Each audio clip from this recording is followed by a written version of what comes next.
What's going on, everyone? This is Abria. Today we're doing a segment on black owned snack companies. Yes! Look at all this galore. Look at this. And this is not even all. This is not just three chips. I have one, two, three, four, five, six, seven. I have seven chips behind here. And I think 11 cookies behind here, behind these partakes. Like, this is absolutely galore to the max. And it's crazy because some of these I've seen on the shelves of like Whole Foods, and I had no idea they were black owned.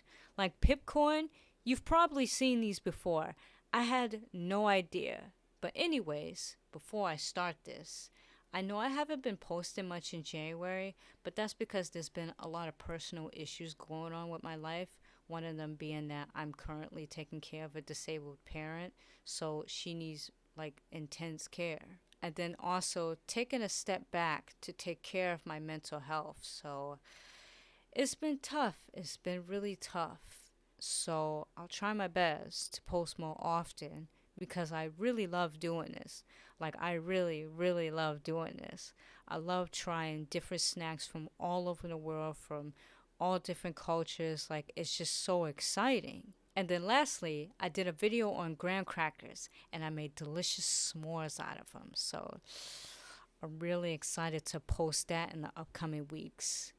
But anyways, enough about those announcements. This video is going to be a little bit different than how I usually review my products. So instead, I'll be discussing the brief history of these companies, as well as give constructive criticism based on taste and texture, and then rate them based on which one's my favorite or least favorite. So for this company here, for example, I might say, well, this is my favorite, and then this one's my least favorite, and so on and so forth. But yeah, I'm ready. I wore this nice shirt today. I know it's a little difficult to see behind all these products, but I try to look presentable. I got my chain on, you know what I'm saying? But my hair, though, golly, you gotta excuse the hair. I desperately need a retwist. It is a hot ass mess. And look, it's Percy again. Look at him. He's got the kufi on, he's got the glasses. The man is ready to give a sermon. All right, enough. I gotta get through all this. I don't even know. It's just so much shit on here. Oh my god. I think we're gonna do the cookies first because initially I wanted to do the ice creams, but they're kind of melting right now. So I'm gonna pop these back in the freezer. All right, so for the first one, Partake. Look at these gorgeous boxes. All of these different colors here. It's beautiful. Founded by CEO Denise Woodard, the company was launched in 2016 after her daughter was experiencing multiple food allergies and wanted a product that was for everyone to enjoy. Of course, it had its setbacks, with the company trying to increase its product and demand. But it was not until Marcy Venture Partners, a venture capital investment company launched by rapper and entrepreneur Jay-Z and Larry Marcus, took interest in the food company and invested $1 million. And then from there, the company grew and then really began to surge in growth during the pandemic, as well as sparks of social justice movements that wanted to promote black-owned businesses. Their product line here is gluten-free, non-GMO, vegan, and free of top 9 allergens such as wheat, peanuts, tree nuts, soy, milk, eggs, fish, shellfish, and sesame. Jesus Christ. And you can find these products in popular stores such as Whole Foods Market, Wegmans, Target, and Fresh Market. Alright, so here we got 3 different versions of cookies here. We got the crunchy kind. They're all kind of mixed up in here. And then we got the soft cookies. And then they got their graham crackers line. Now, as I said earlier in the video, I did a segment on s'mores, but the reason why I held this off and didn't include this in there was because I wanted to just include this in my segment for the black-owned business. And I did the s'mores video way before I did this, so that will be posted later. And then I did the s'mores video way before I even discovered this. So, yeah, there's that. And then this one, I purchased this way back in November, so way before Christmas. Okay, let's start with the soft ones first. So I guess we'll try this one, the chocolate peppermint. It's a beautiful box. I actually just want to kind of push these a little more to the side so the camera can see it here. I'm trying a new method now, so I have different camera angles. It's just to see what works. So whatever I'm going to put over here, that means I'm completely finished with everything. So first one, chocolate peppermint. It's a really nice box. I love this color on here. I love how this sort of, well, it's not a red. It's like a dark sort of orange, a burnt or a blood orange that really complements with this dark green. These dark polka dotted colors here. But yeah, let's give this a try. Oh my god, look at this. Look at how it looks. Oh wow, that feels really soft. Hold on. Jeez, my hands are so slippery. Okay. Oh wow, they smell kind of good. Mmm.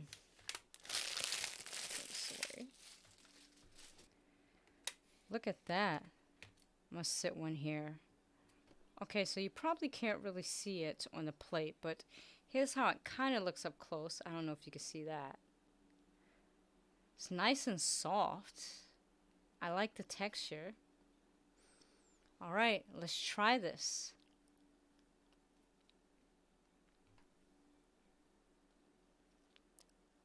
Oh, wow. I like this. Oh my god. Right.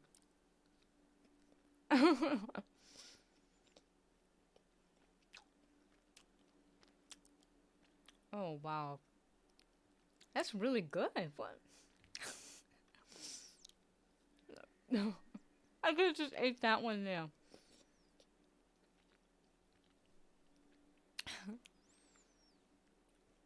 Okay. Texture is really good. I love it. I'm shocked because, you know, the packaging looks nice. You know how some packages can look really nice, very attractive to the eye. But then once you try the product, it tastes absolutely disgusting. And then you're like, what the hell is this?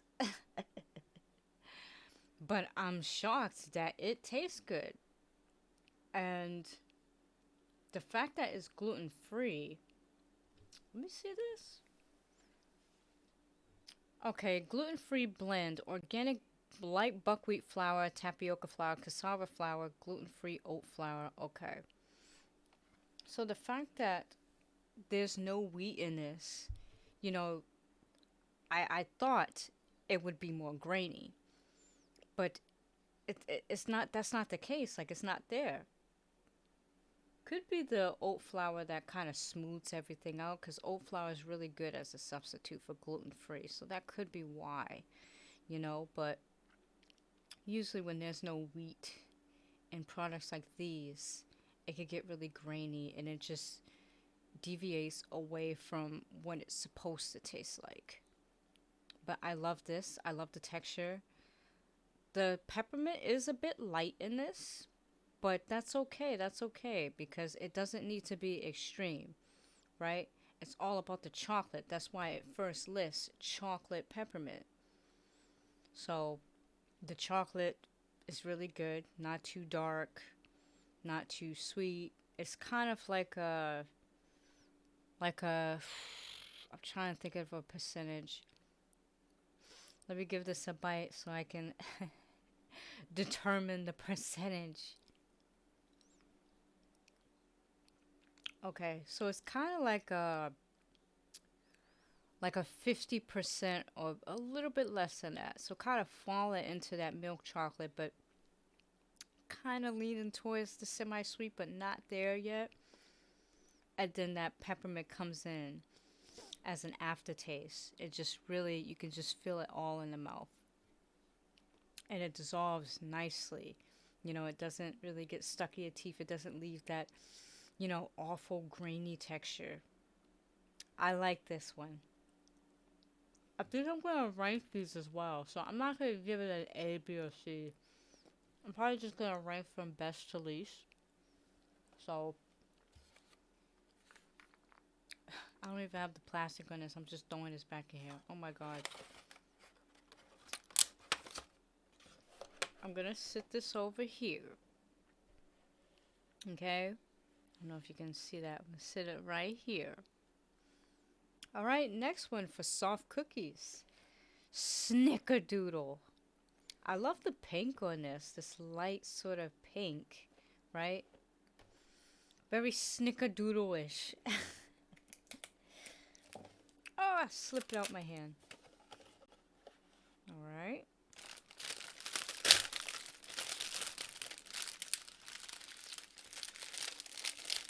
I think I'll just try and keep it in a wrapper if I don't rip it too much. But yeah, this is the snickerdoodle.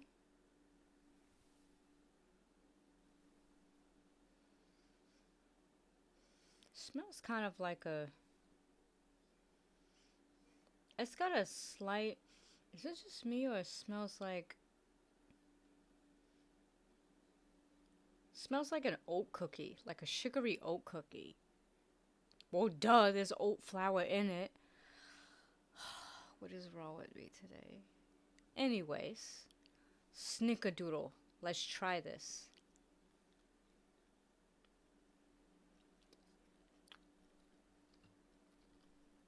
Oh, wow. This is good. It is a bit sweet. Like when you first try it, the sweetness don't kick in until the aftertaste. It just kind of takes over. But again, texture's great. It's the same texture as that one. Actually, okay. Now just like I'm moving my tongue in my mouth. I can definitely taste the oats in here. It's actually a lot more stronger than the dark chocolate peppermint. But that's not a bad thing. It's not a bad thing. I'm just saying. I can taste it now in this. But nonetheless, it's good. Oh my god. Okay. So far, so good. Okay, we'll put this right here. I'm not really sure. Let's just try a third one and see, because I don't want to put this first because it, you know, even though I like it, it is a bit sweet. A little bit too sweet for my liking. But it's really good, though. It's really good. All right, let's just keep these here and try another one. What's another soft one here? So, cookie butter. All right. I'm loving these bright colors on here. Very friendly, family friendly. Really good for kids, right? Which one? Cookie butter? All right.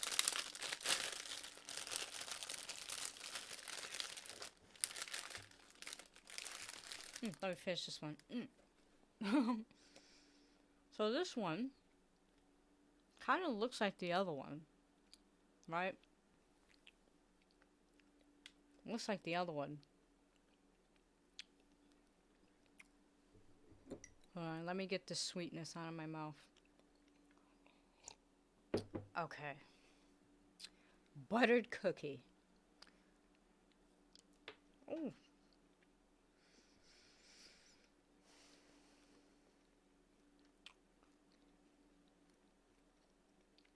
Okay. Okay.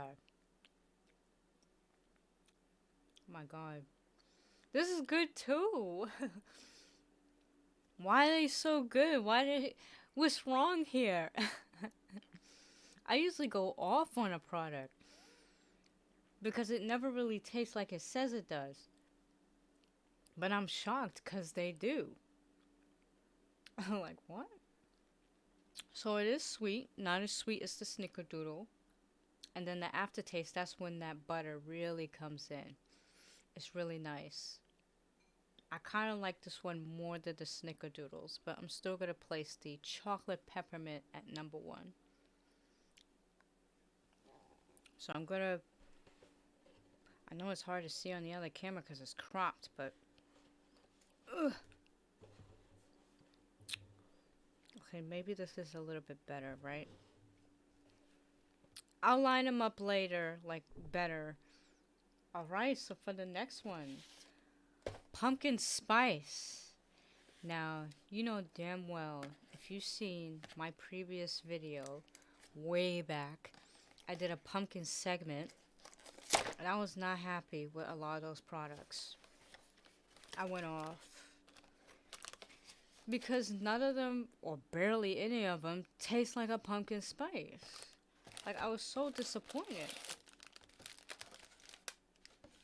So I hope this will taste exactly like it does. Alrighty. So this one, slightly darker than the other ones, right?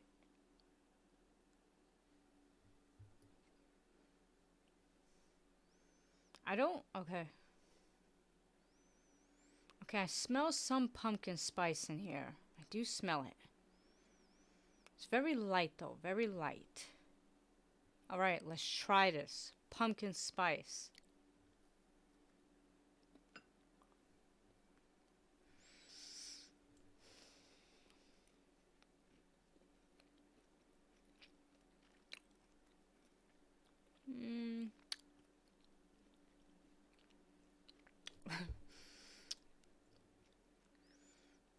Alright, for this one, the pumpkin spice is very, very small. Like teeny, teeny small. You can hardly taste it. If anything, it tastes more like the cookie butter. Is that what it's called? Cookie butter? Yeah, the cookie butter. It tastes more like that than the pumpkin spice, right? Like there is a strong molasses taste in there, but that's just it. I don't really taste. It says it has cinnamon, ginger, nutmeg, clove. I don't taste any of those in here. It just tastes almost exactly like the cookie butter, but it's not bad. But again, it just doesn't taste like pumpkin spice. I think one of the things I learned about pumpkin spice is that it's really, really tricky to get it right, right? Like, you don't want to put too much where you're definitely going to have the strong cinnamon or clove taste. It's just going to taste horrible, right? But then if you put less, no one can really taste it. Like, it's just really, really tricky to have all that blend together to put into one product. But yeah, it's not bad. It just doesn't live up to it. I kind of knew it wasn't. We're going to place it before the snickerdoodle. So the snickerdoodle is going to be a little bit last. And we're going to do this one. Again, I know it's hard to see on camera, but I will organize everything later. Alright. Lemon cookie. Ugh. I don't want to mess up these pretty boxes. Oh, wow. Hold up. Sheesh. Look at how light this one is. Hold up. Let me open this. Read this one.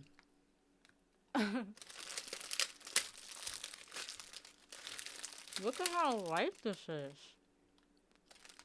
Holy. I have never ever seen a cookie this light. Look at this. You stale or something? Something wrong with it? Alright. Oh, I didn't even smell it. Oh, wow. This smells like a lemon cookie. I smell the lemons in here. Like an actual lemon. Alright, let me clear my throat first. Oh, the cookie done broke. Oh, well. Okay. Let's try this. It's falling apart.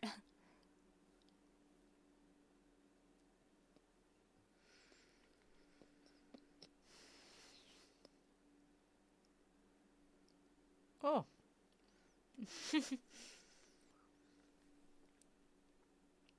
It's so strong. Jeez. Oh, God.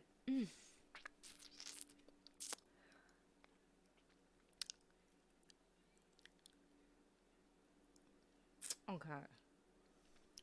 Hold up. I need to drink some water. This is way too strong.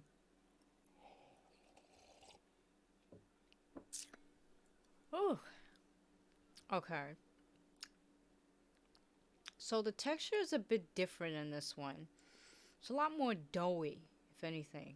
I'm surprised because I would think that they would all kind of consistently taste the same.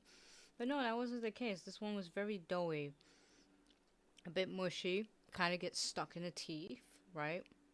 It takes a bit of time to kind of dissolve. You know, you need to drink some fluid to get it out. And definitely a toothpick. And for the flavor, the lemon is really strong in this. But there is some sweetness in here too, so it kind of balances well together. There's not one overpowering the other, but that lemon is really strong. Does it use actual lemon? Okay, it says pure lemon extract, so it's an extract. No wonder why it's strong, right? Because if you're just using the juice, it probably would dissolve a bit of it. It'd be less lemonly, if that makes sense. I'm using poor terms here, but I think the lemon extract makes it extremely tangy. Is that the right word? Child, listen, I'm tired of doing this around like 10:40 p.m. because there was so much noise in the house that I'm trying to record. But you know what I mean. It's really strong.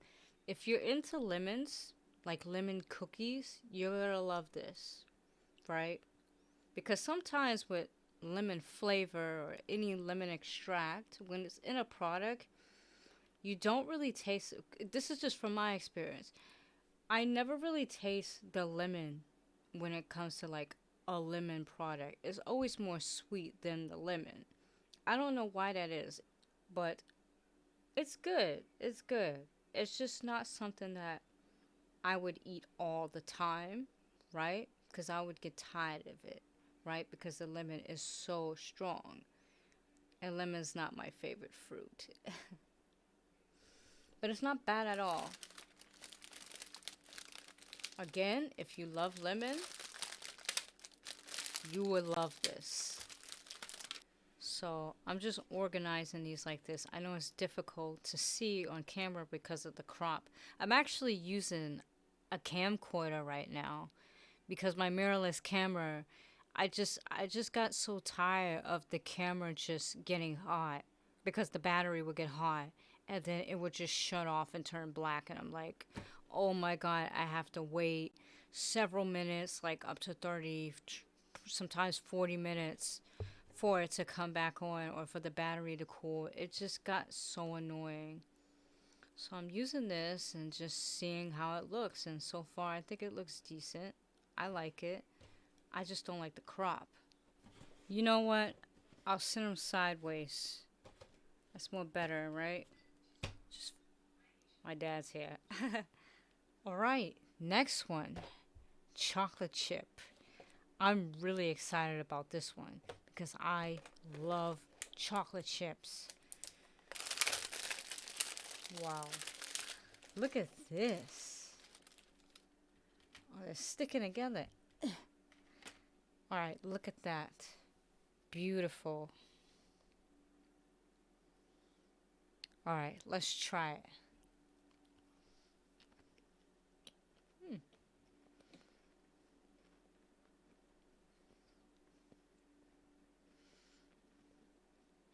It's a little hard.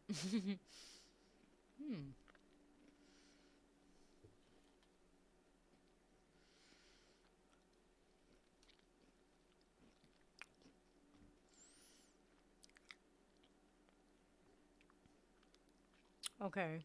This one's a little bit harder than these. I don't know if it's because... Well, it looks like they kind of put more oats in this. Because it's very like... Yeah, it's a little harder than these. I don't know what happened there. But it's still good. It tastes almost like a chocolate chip. It's just, it has that oat texture to it.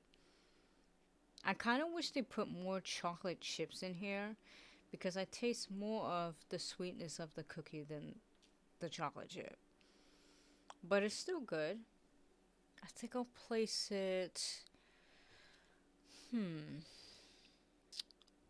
It's a tough one. Which one is this one? Cookie butter? I'll place in between here. Right here. There. Like the colors of the rainbow. Alright, last one for soft cookies. Double chocolate brownie. I have a feeling it's going to taste a bit similar to the chocolate peppermint as far as texture and the overall sweetness of the chocolate. But I could be wrong. Yeah, look at that. Looks exactly the same as the chocolate peppermint. Very soft too.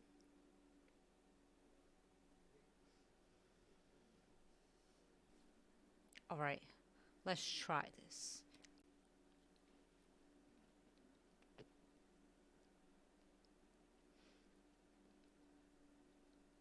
Oh wow.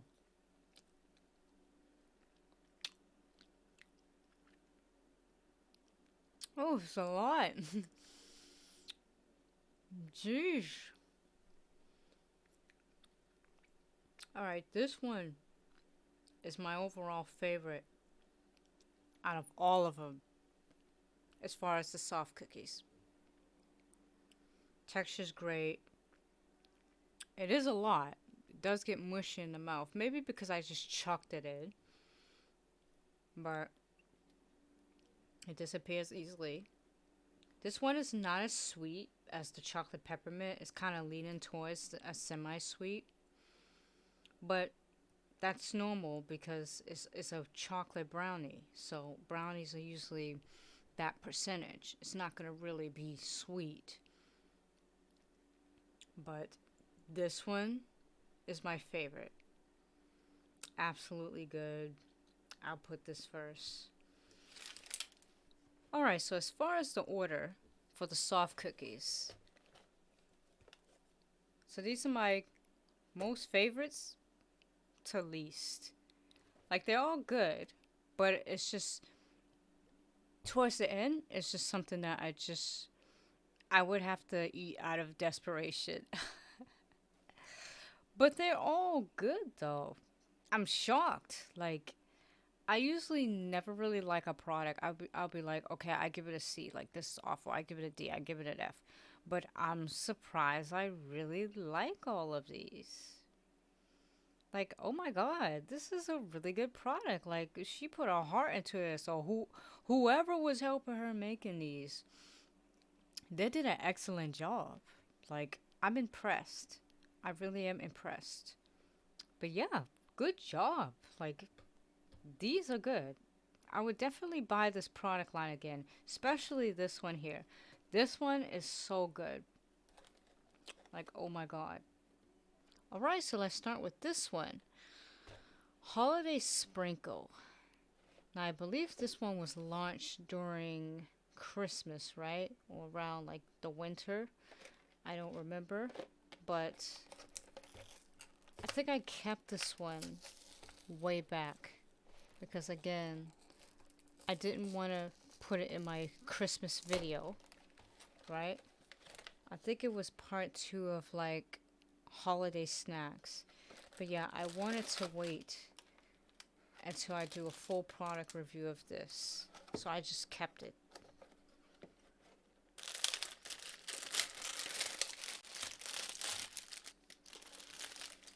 Look at this. Wow. They look so cute. Look. They are definitely hard, so I'm a little worried that it's gonna hurt my teeth. But yeah, it looks really nice. I love the sprinkles in here. Let me smell this. Smells like the buttered cookie I just tried. Okay, anyways. Holiday sprinkle. Let's try this. Oh wow.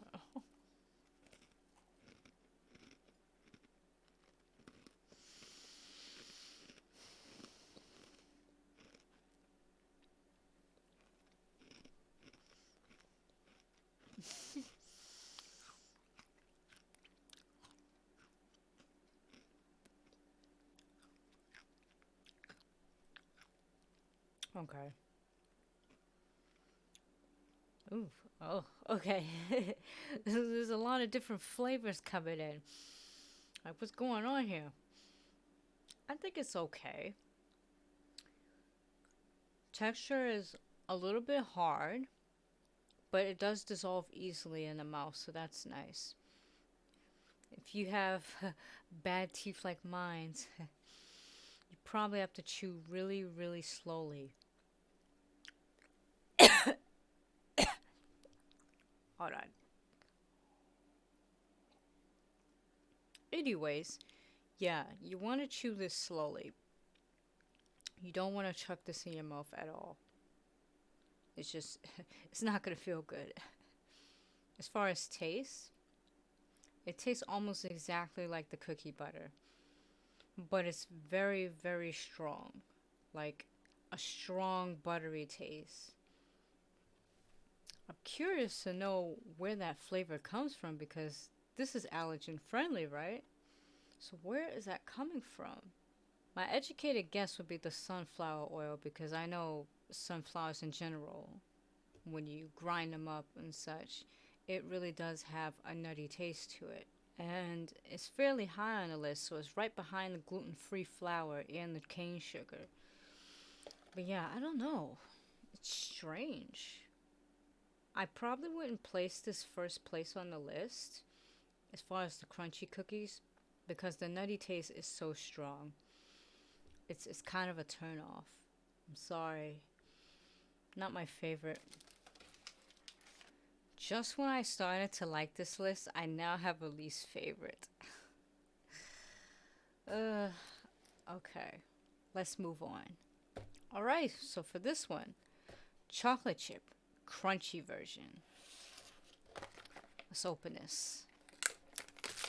You know what? I'm tired of plastic. So, a little bit harder in texture than its soft counterpart. A little too hard. Holy, like, what? Look at that. Extremely hard.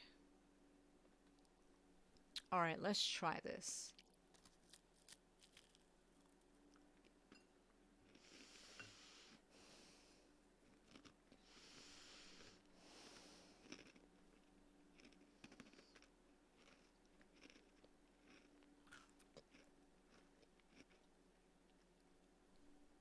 Okay. This one is much better than the sprinkled cookies. Much better. There's still a slight nutty taste in this. I still have no idea where it's coming from, but I think it's the sunflower oil. But this one, you can definitely taste more of the chocolate chips, so it kind of balances that out. And as far as texture, it is a bit hard when you bite into it, but it does dissolve quickly, so it's not overwhelming in the mouth, where you're just trying to get rid of it, and then it just gets caught in the teeth. Like, that's such a turn off. But it's good.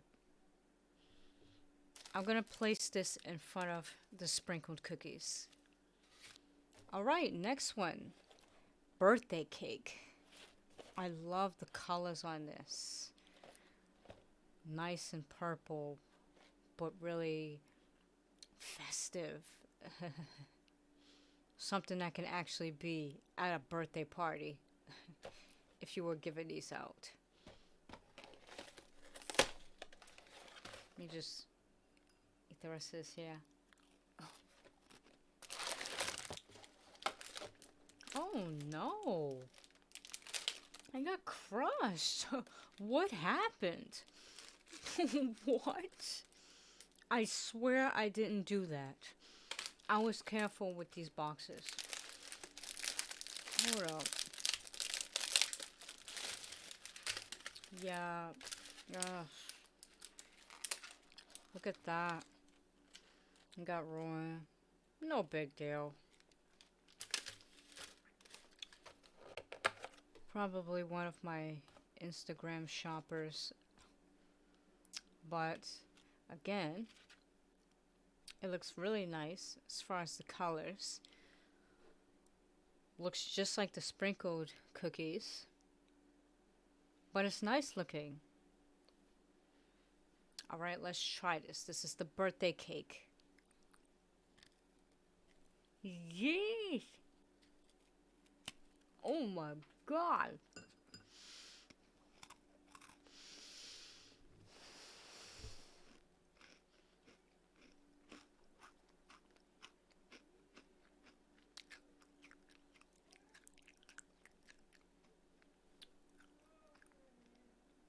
Okay. This one is really hard. Extremely hard. Not better than a chocolate chip, but it's definitely better than sprinkled cookies. Just because it's more sweeter. But again, I'm still tasting that nutty taste. Where is it coming from? Can someone tell me where is that coming from? Like, if anyone tried this, like, what? All I can think about is the sunflower oil. Nothing else. Yeah, I don't know. But I'm going to place it between the cookies. Alright, so for the last one, for crunchy cookies. Ginger snap. Oh, Lord. Here we go. Now, I used to love ginger snap as a kid. But for some reason, as I got older, I don't know if it's an age thing, because I'm in my 30s. I know I say that a lot in my videos, but just reminding people because I know they always think I look like a little kid, but I'm not. I'm 31. Yes, I look good. But I don't know. It's something about age where it's like, there's things that you like, and then when you try it years later when you're older, it just doesn't taste good. It just tastes awful. I'm not a fan of ginger snap anymore. Like, what happened to me? Okay.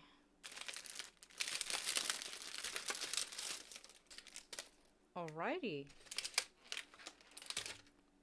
So look at this. This one's a little bit more rounded, a little more well done. See that? More cooked. Not the usual sort of look for a ginger snap. Ginger snaps are usually more flatter and darker. But let's see if that's better. This is the ginger snap crunchy cookie. What? Hold on.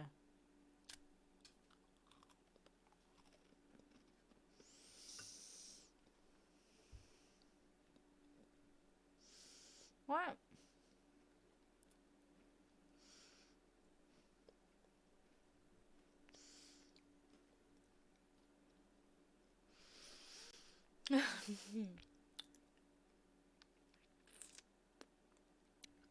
Okay. No. I'm trying to get all this mush in my mouth, but then the flavors are coming in, so I'm trying to take everything in. So texture-wise, when I bit into this, it did not taste crunchy. It was very, very soft. I'm shocked that it was very soft. Like, it was kind of in the middle. Like, it was not really crunchy, and it was not like too soft. It's just like, okay, my teeth like just literally went in it. So I don't know what happened there. Maybe it's because of the thickness. The thickness. Let's just see. Yeah, I don't know. Maybe the thickness and how, like, the way they cooked it, it was still fairly soft inside. So that's why I was able to bite into it. I don't know. But as far as taste, I mean, it tastes just like a ginger snap. I'm shocked. I mean, it's got all the spices in there. It's got the ground ginger. It's got the cinnamon. And then that aftertaste, it just all comes in really well. But it doesn't linger in the mouth for too long. It just kind of disappears after like a minute, right? Especially if you drink something, it quickly goes away. But it's good. Even though I'm not the biggest fan of ginger snap alone, I could give it its props and say they did a pretty good job at replicating this.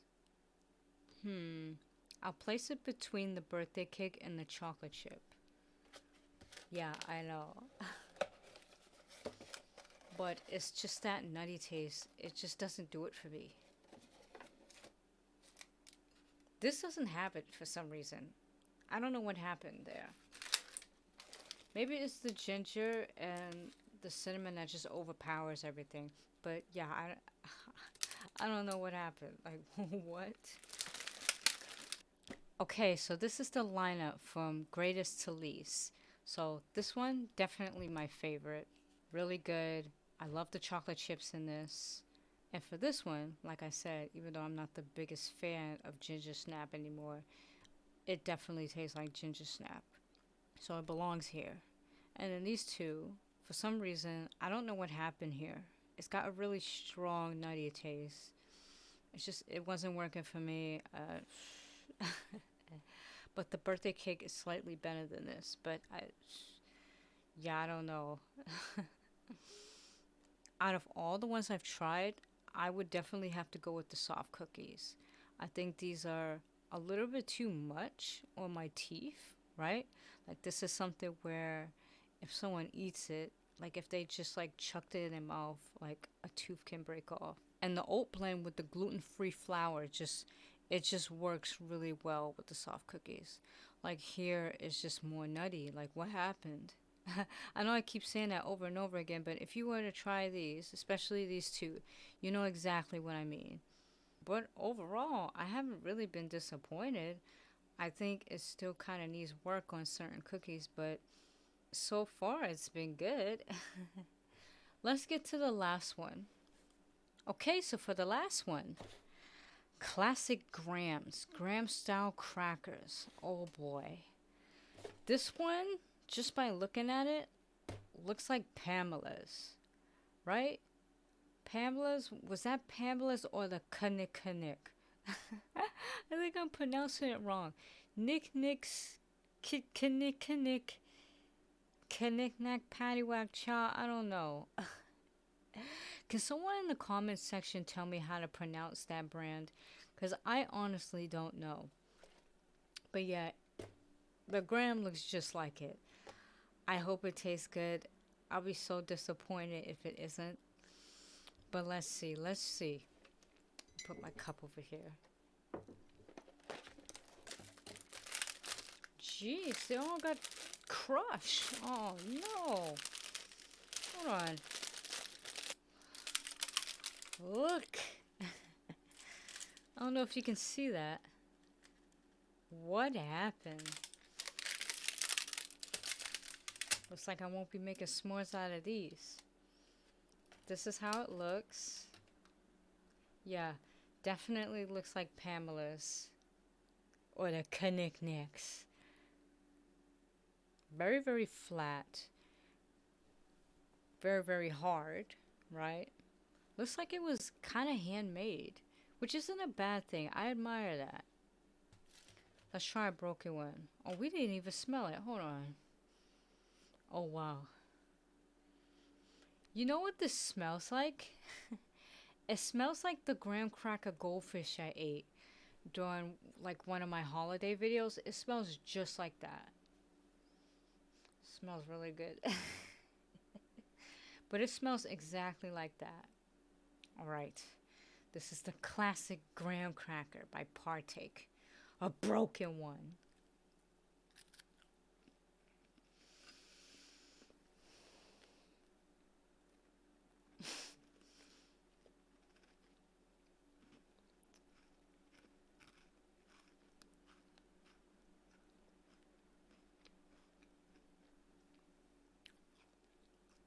Interesting taste.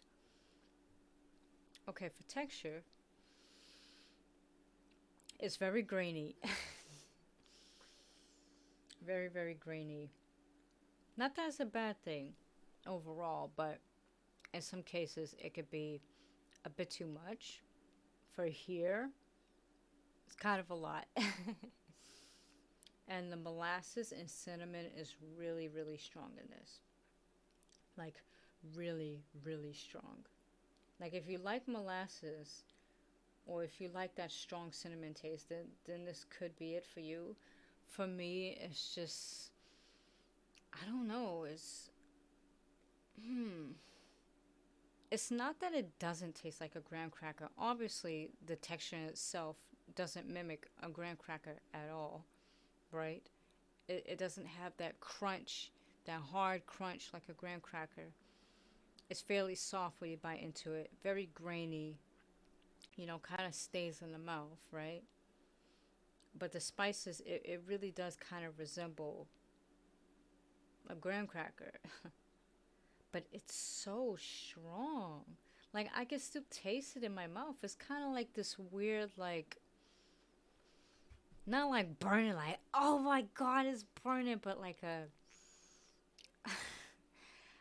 how do I put this? Like, if someone just outrageously stuck their tongue in cinnamon and it just burned the hell out of their tongue. I don't know a good example, but it reminds me of that. I'm curious to know how this would taste as a s'more. I don't have my blowtorch with me because I gave it to my dad. I figure he needed it more than I do, but what the hell is he gonna do with it? But then again, it might break because it's so it's so soft. Like, it's hard. Like, it appears hard, but I don't know if it's really gonna hold as a s'more, you know? I don't know. I'll give it a pass, right? I'll give it a pass. Because there is still potential here. Like, it is really good. And I recommend this as a great alternative for people with multiple food allergies. But I just think they need to kind of tone it down with the seasonings. It's a bit much, very overwhelming. It just really lingers in the mouth, and it's kind of off-putting. Well, overall, I really love their product line. I think they just need a couple of work as far as the seasonings, right? Some of them are a bit too strong, some of them are a bit too nutty. But yeah, like, they did really good. I'm highly surprised, I quite rarely do I really like products like these in this magnitude. The what is it? The double chocolate brownie, that one's my absolute favorite. I would definitely recommend this to anyone that has a food allergy, or someone that's going vegan, or just don't want gluten in their life. Like, they just want to completely cut it out. Absolutely delicious. Good job, Partake. Keep doing what you're doing. I'm looking forward to trying more of your products in the future. All right, folks. Oh my God. Look at all of this. Galore. I told you I was going to go all out today. You didn't believe me. You didn't believe me. Okay. Which one are we going to do? Let's start with the original one, the cheese balls. So I'm going to move all this out the way. I think next time I'm going to need a longer table. All right. Oh my God, I forgot to talk about the history. Oh my God, it's just so much to get through.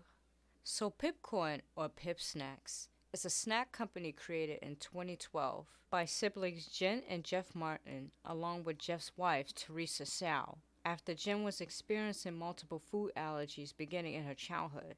And so one day they discovered heirloom popcorns through a farmer that knew Jen. He was aware of her food sensitivity, and they knew each other when she used to work for a health store. And so after trying these popcorns back in their apartment, they were so amazed by it, they were addicted to it, to the point where they're like, you know what? Let's capitalize on this. And so after multiple trial and error, they were eventually discovered at a farmer's market by one of Oprah's scouters who worked for Oprah's favorite things. And then from there, the business just took off. They were endorsed by Oprah. They even made an appearance on Shark Tank and was eventually endorsed by Barbara Corcoran. I hope I'm saying her last name right. Please don't kill me. So, what's unique about this company is that they use what's called heirloom seeds, which are old seeds that can be reused over and over again. Some farmers might argue that the seeds have to be at least 50 years old. Some farmers might argue it have to be 100 years old. Some even argue it has to be before World War II, when at the time agriculture began to maximize crops and experiment with hybrid seeds. Listen, there's a whole process behind this, okay? It's very, very complicated. But the whole point of heirloom seeds is to really create these beautiful, vibrant plants and maintaining nutrients and flavor, which sometimes lacks with hybrid seeds, because even though you're trying to create the same yield so that it looks appealing on the shelf, it loses a lot of that nutrition and flavor. And sometimes the yields don't come out looking the same. But with heirloom seeds, you get the same characteristics. So that's what's unique about this company. And one thing to note, with heirloom seeds, there's a lot more autonomy, right? Because you're not bound to a third party in which you have to keep buying seeds over and over again. Like, you're really just using the same seeds that you've grown. But it's a very difficult process to maintain, and that's why a lot of farmers don't do it. I think this is great. I like how there's a lot of these small businesses. Well, it's probably like a gigantic business now because they've been endorsed by like 2 entrepreneurs. But I like how a lot of these businesses are experimenting and really using what they have. So all of their product lines are non-GMO and gluten-free, and they're all made with heirloom corn. And then some of them are vegan, and then some contain dairy. I think this one contains dairy. Yep, cheddar cheese, whey cheddar. Yep, this one contains dairy. So you just have to be aware of that. All right, so enough talk. Cheese balls, real cheddar. Let's give this a try.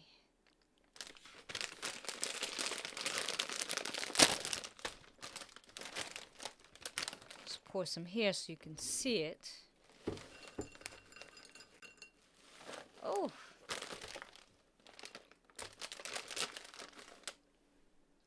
All right, let's try this.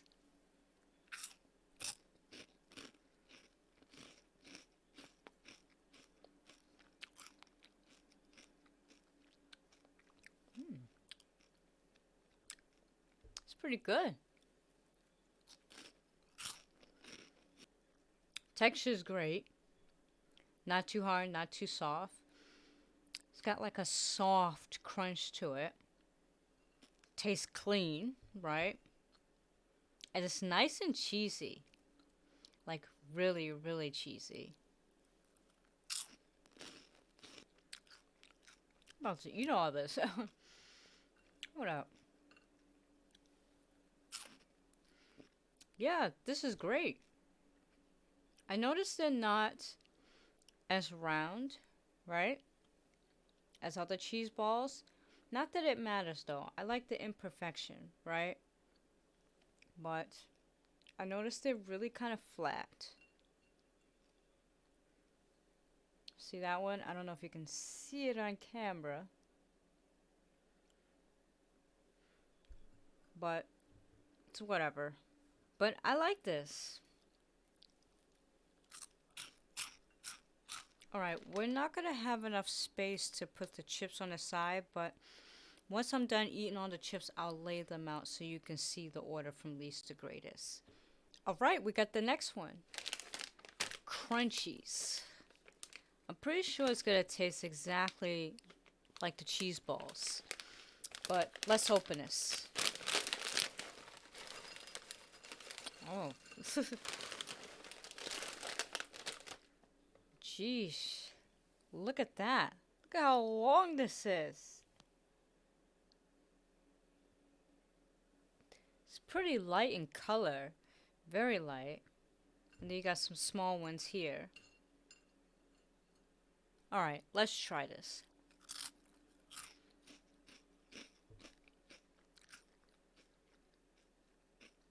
Okay, this one's a bit softer in texture. Very soft. And it's just as cheesy as the other one. But it's good. It's good. I'm just eating all this. I think that's all for the cheese flavor. The rest are just like popcorn and cinnamon, I think. I don't know. I'll check. I'll probably place this before the cheese balls just because it tastes a little light, right? And I kind of like the texture of the cheese balls. Like it's much more crunchier than this. But it's good. Okay, on second thought, I was wrong this time. Cheese balls. White cheddar version. Let's give this a try.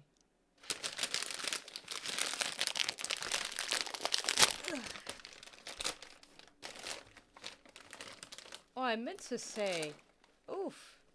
I love the packagings. Nice and bright with this contrast of a neutral nature color, right? And I love this matte finish on it. Very, very nice. Okay.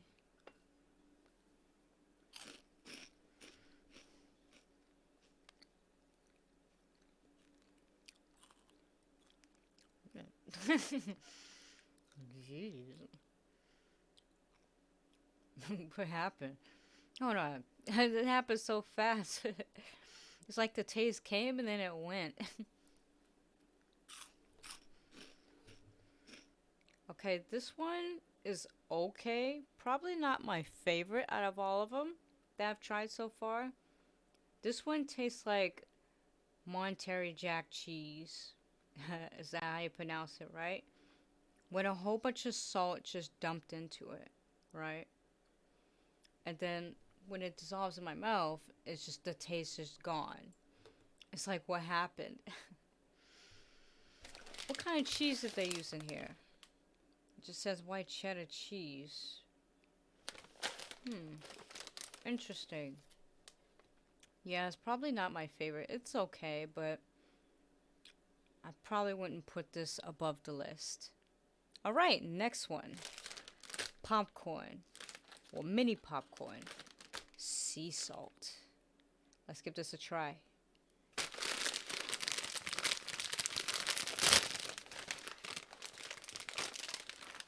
Oh wow, it's really small. What? Jeez.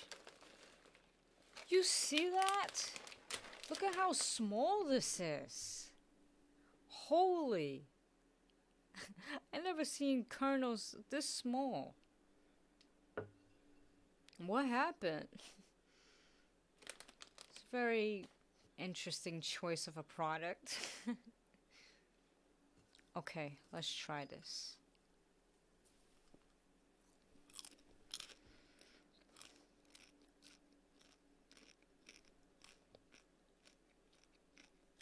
It's good.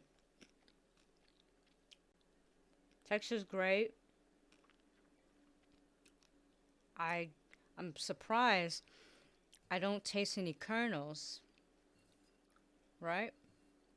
Because usually a lot of popcorn has those hard kernels, and if you chew on it by accident, it's just like, oh my god! Why? I believe in an interview I heard, they mentioned about using heirloom kernels. And I think when they discussed how they pop their popcorn with this, it didn't allow the kernels to stay in, right? Which is a good thing, right? Because, like I said, nobody likes those in their popcorn. But it's interesting. It's not too salty either, which I like. It's got a very light taste to it. So they went easy on the seasoning. And I like that. I don't like my popcorn too salty. Because every time I eat it, it kind of. What's the word to describe it?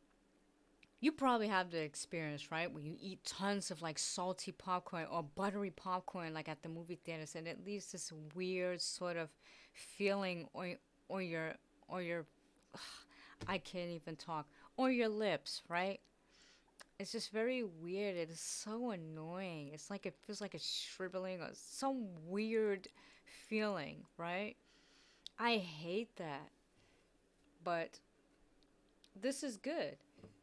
I do kind of wish the popcorns were larger. I don't really see the benefit of it being a mini popcorn, right? Because if I wanted to like literally try it, I gotta grab a handful, right, and just chuck it in my mouth.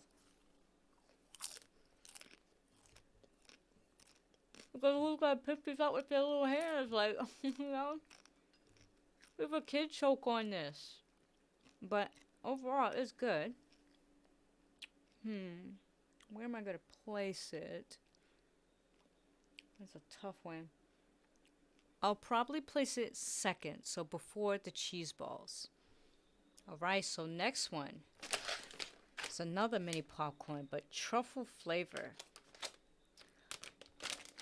I never knew what truffle really was. Like, I hear all the time, like it's a very famous, exotic food or something. I don't know, but what is it though? Is it like a nut? What is it? I'm interested to know.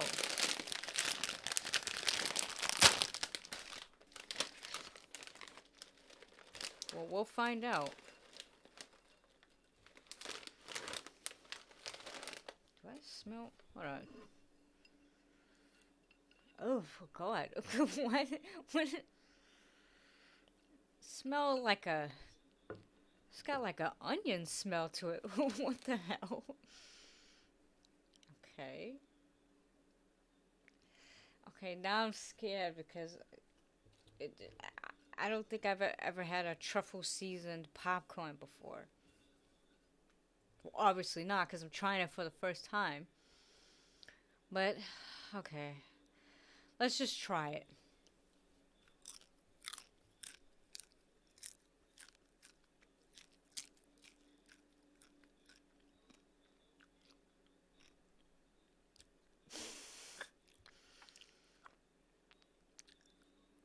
Hold on. I need to try more.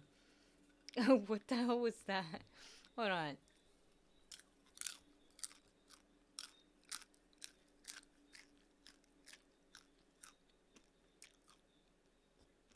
I don't know. It's like it's this weird taste. It's like it's good, but then there's this weird taste that comes in. It's like, then it's not. It's like, what's going on here? Texture's good, obviously. Nice and light, right? No kernels. But I think it has this weird sort of onion taste to it, right? It's very onionish, I should say, right? I don't even know if that's a word. But it's very, very light. I barely taste any salt, right?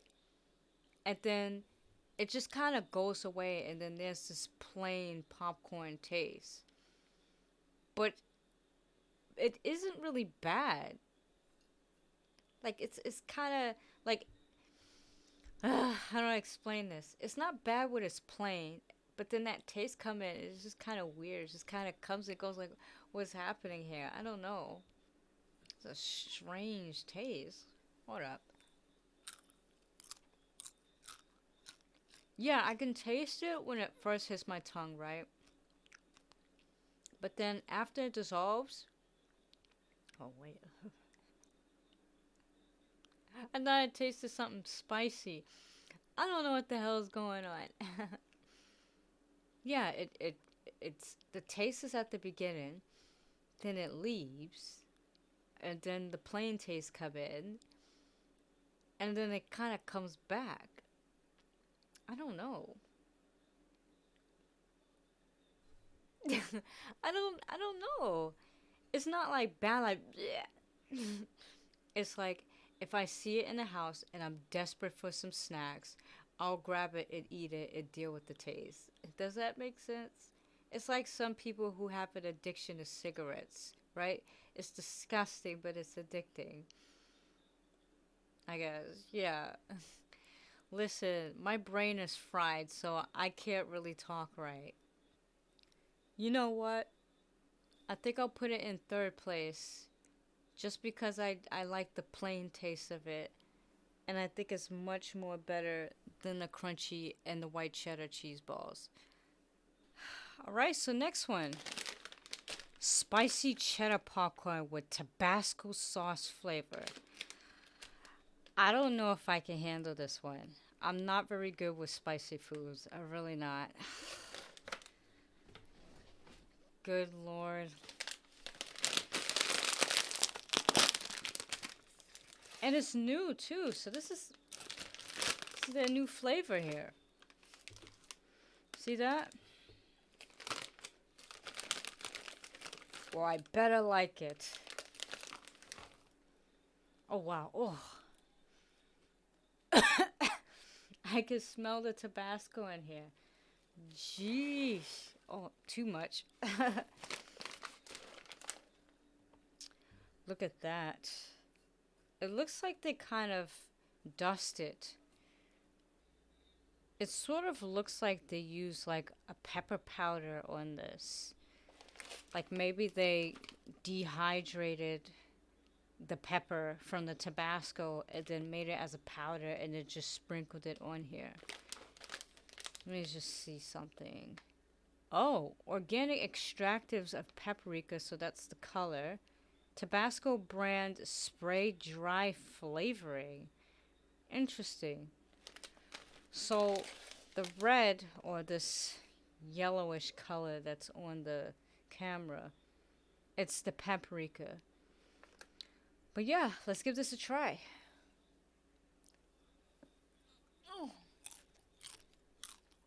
Oh my god. Oh my god, oh my god, hold on. Oh god. Shit.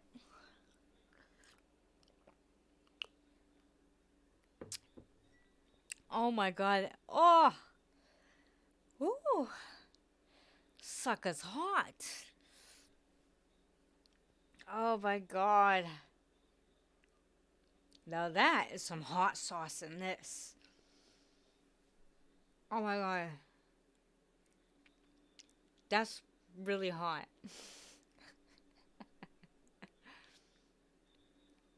Yeah. It's getting stuck in the holes in my teeth. Oh god, it's burning so bad. It's burning so bad.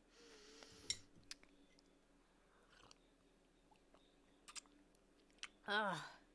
I think I might need one of those cookies. Hold on. Listen, that sucker was hot. Absolutely hot. If you're into like hot stuff, this is good for you. You probably would think I'm a coward. You'll go, nah, Brie. That ain't nothing. Absolutely not for me. Not my favorite. It's my least favorite as far as it being spicy. But I will say, it tastes exactly like Tabasco sauce. Like, it's. I don't like the spiciness of it, but I'll give it credit because it tastes exactly what it says it has in here. But I'm putting it at the bottom only because I'm just not a fan of like the spiciness. But it's not bad. Does that make sense? I hope that makes sense. It's not bad. It's just really, really hot. I have to train my palate for this. I don't know how the hell people could eat stuff like this. Even the Packy cookies, oh my god. See, I was gonna have a segment on that, right? But then after hearing that people were dying from it, I'm like, oh hell no. And it's not funny. It's really sad. It's really sad because, you know, people should read the labels and everything. But I was really going to do a segment on that. Like, try all of their products. But I'm like, absolutely not. No. Then I'm going to die. Yeah, no. It's good. It tastes exactly like it says it has in it. But I'm placing it on the bottom because it's too damn hot for me. I can see my dad's expression when he eats these. He's like, ugh, bro, what is this? And it's hot chips. Get this shit out of here. Oh my god. Alright, next one. Corn dippers. Sea salt. I think this is the only product brand I have in there. I don't think they even made other ones. I think, okay, the box I have, right, with all the flavors I had in it, that's literally all the flavors they got. So there's no other flavor. So I guess that this is the only corn dippers they have. But that's fine.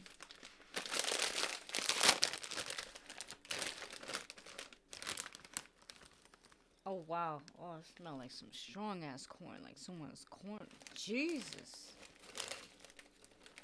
These are some of the largest corn dippers I've ever seen. I think they lost their damn mind. Then again, it says corn dippers, duh, because you use it to dip and stuff like... Who the hell eats corn dippers? Like, dip it in food? Like, I don't. I just eat them straight out of the bag. You guys be doing extra with everything. I'm telling you. First it's celery with peanut butter. Now it's cottage cheese with strawberries. I've seen that online. You guys are just bored out of your mind. Alright, let's try this.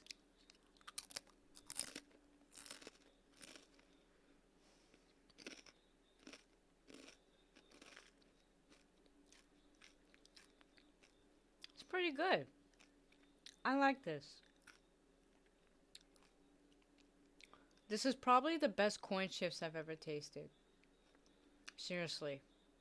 Because what I don't like about other corn chips is that they make it too salty. Like, you don't have to put so much salt in it. It's about the corn chips, like the experience of it. But you gotta throw all the salt in it, and it's just a turn off. And I like how it's nice and thick. At first, I was like, what the hell is this? But, you know, even if you're not dipping it and you're trying it, right? The fact that it's thick and it's got this nice round edge, it won't chip your teeth easily. Because most corn chips is very, like, it's just the edges are very sharp. And that just makes me not want to eat anymore. Because now I gotta worry about a chipped tooth on top of the saltiness. That's my mother laughing at Family Feud. But yeah, anyways, this is the best corn chips I've ever had. I'll put this in front of the cheese balls. Texture's great, taste is great. It's just right. And it tastes fresh too. I noticed all of them taste fresh, right? It doesn't taste processed. Obviously, it's not GMO, but it really doesn't taste processed. It tastes fresh, right? Like they took their time to perfect the ingredients with whatever machinery or production they use, right? And it just tastes fresh. Yeah, I'm gonna put this to the front. Alright, we got another product line. Twist sea salt. I'm curious about the texture, like whether or not it would resemble the crunchy chips or the corn dippers. I'm very curious. I never had a twist chip before. But let's try it.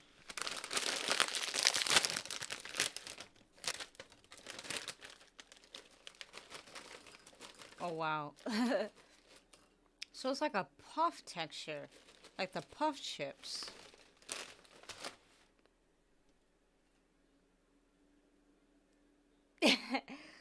Very interesting. I don't know if you can see that on camera, right? Might probably have to go up or down. Very interesting. Kind of smell like corn too. Well, it uses corn, but it definitely smells like corn. Yeah. Let's give this a try. This is the sea salt twist.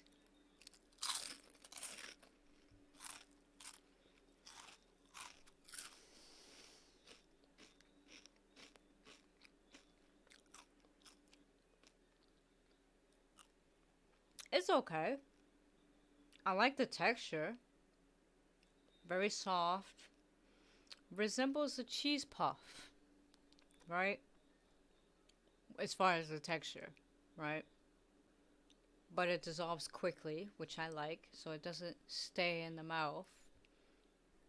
I think the salt could be a bit much in here. It's really strong. I think they should at least just tone it down a little bit because it's a bit overwhelming, right? But yeah, it's too salty, right? I'll give it some grace and place this before the Tabasco flavor because I'm still not feeling that one. Alright, so the next flavor, Twist, cinnamon sugar. I'm a bit sketched about this one since I tried the other one, but let's open it. Oh wow, it's got a strong cinnamon smell to it. Look at that. Much more cinnamon on this. Fairly generous. Alright, let's give this a try.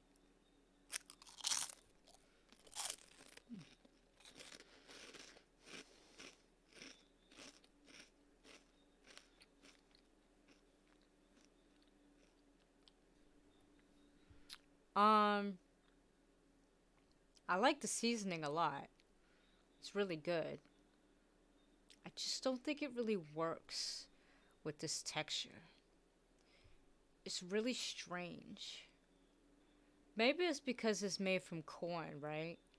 So when you have this seasoning, this sweet cinnamon sugar on top of this corn, right? That aftertaste of the corn is gonna seep through it. It's just gonna taste really weird. I don't know. I done lost track of what's go where because there's so many. I'll reorganize everything on the table, but for this, yeah, I just don't think it works. No. I think the seasoning is fine. It's just they gotta do a little better with the texture here. Like, I get it, you want to keep it as the heirloom corn, but maybe try something different. Maybe not as a puffy texture, right? Maybe try something else. I don't know. Maybe like a mini graham cracker, a mini corn graham cracker. But this here, nah, it just doesn't work. Okay, so for the last one, Twist.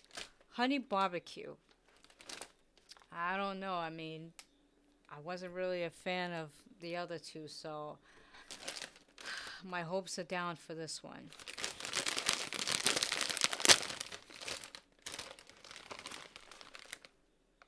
Oh, wow. It's got a very strong barbecue smell.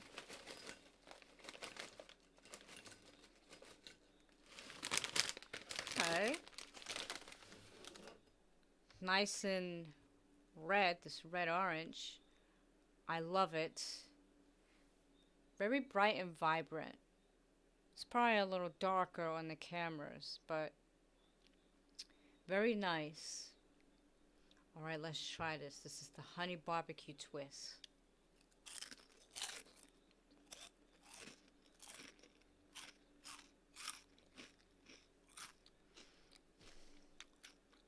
Okay. This one works. This one definitely works. Because you know why?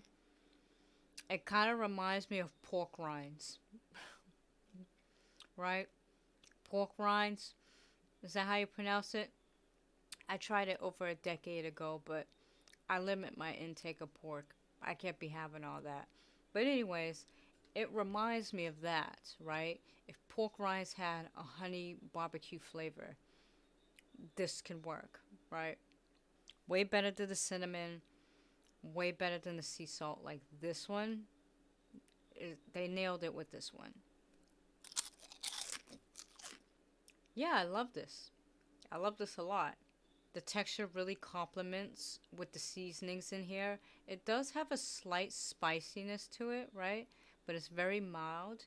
And then the honey just comes right in and balances it. So this all works. I love it.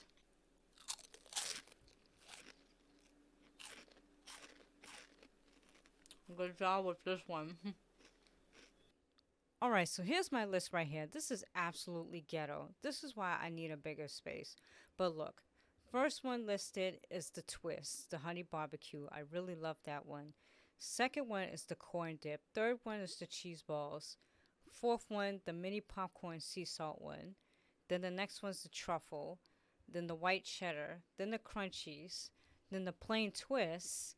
And then the cinnamon sugar. And then this Tabasco one. But yeah, this is my list for this. But overall, this is pretty good. Like, I was really impressed by most of these. Like, I really love their products. I would definitely recommend this brand to anyone. Good job, Pipcorn. I'm looking forward to trying more of your new products when they come out. Alright, so for the next one, Symphony chips. Oh boy. We got 3 flavors here. We got the smoked, balsamic, and original.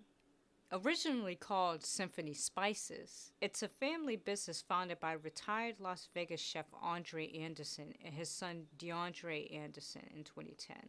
I hope I'm pronouncing that name correctly. I think it is DeAndre. I apologize if it's incorrect. And after trying Andre's unique 28 herb and spice blend, DeAndre convinced his father to sell them as a seasoning. Of course, they learned that no one's going to buy something they cannot taste, so they started to do in-store demonstrations. And it was not until they started to put the spices on their homemade chips that it caught a lot of people's attention. They wanted more. And so in 2017, the company rebranded itself into Symphony Chips, incorporating their blend of spices into 3 unique chip flavors: original, smoked, and balsamic. The company claims it's natural, vegan-friendly, non-GMO, and non-MSG, and gluten-free. And of course, his daughters Amina and Amari help manage the business too, as far as the marketing, supply chain, and the family's nonprofit organization, Symphony Crumbs. And DeAndre had this to say in an Ebony magazine article. I wanted to honor my father and give myself and children opportunities that we would not otherwise get. Also, breaking generational dysfunction is important because I do not want to continue the unfortunate traditions I was raised with. Having a business that has the potential to not only create a legacy, but to sustain it gives us as a family something bigger than us to continuously bring us together and make each one of us better. It also affords us the opportunity to create an attractive culture that others will be drawn to so that what we built will survive all of us who started it. We named it Symphony because we believe in harmonious communities just as much as we believe in harmonious flavors. Lastly, we wanted to pay homage to the inventor of the potato chip, George Crumb, because if it wasn't for his invention, this would not be possible. Through their Symphony Crumbs non-organization, the Andersons aim to empower communities in need by providing scholarships and training to nonviolent offenders that want to equip themselves for manufacturing vocations. I like this. I like this a lot. You know, I think it's very important to give people second chances. Not everybody, not everyone, so don't think it's for everybody. You know, someone that really made a mistake and they got locked up for a petty crime or something. You know, I think certain people deserve to be given a second chance and then just really reintegrate back into society. And this can be one way to do it by giving them jobs, do programs, right? Because things happen, right? People are products of their own environment. So unless that gets fixed, the cycle is just always going to continue over and over again. That's why programs like these are very important. All right, enough about that. We're going to try the original one. We're going to try the original.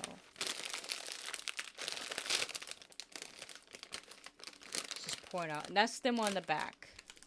I don't know if you can see that. That's them on the back. So that's nice. Move this. Oh, jeez.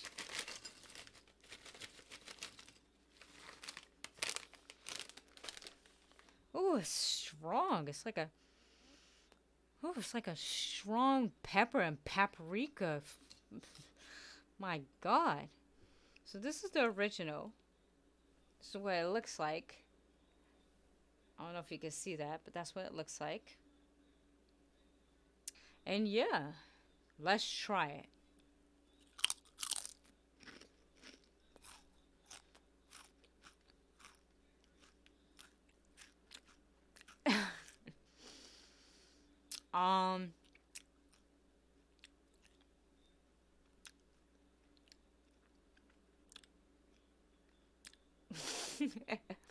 Let me try another one. Because it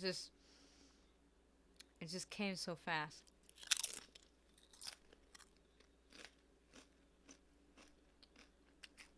Yeah.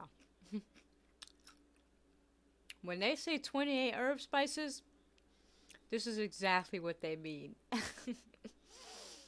Now, this is not going to be your Lay's. It's not going to be your Ruffles. It's not going to be your Cape Cod chips. Absolutely not. It just completely deviates away from that. This is like a restaurant style chip, right? Not a lot of salt. A lot more pepper. It's like a cracked pepper, right? But the texture is great. It's not really hard like a kettle chip. It's kind of soft, you know? It's cooked just right. But it's definitely not going to be those favorite chip brands on the shelf. Absolutely not. I respect that it's going in this direction. You know, trying something new. And it kind of works. I like it. I like it a lot. But if you're a person that likes a lot of salt on your chips, or, you know, you want something like the commercial store brands, this isn't going to be something that you'll like. You'll probably be like, bleh, what the hell is this? But if you like exotic chips, if you like chips with variety of flavors, this can work for you. You know what this almost tastes like? It tastes like a cassava chip.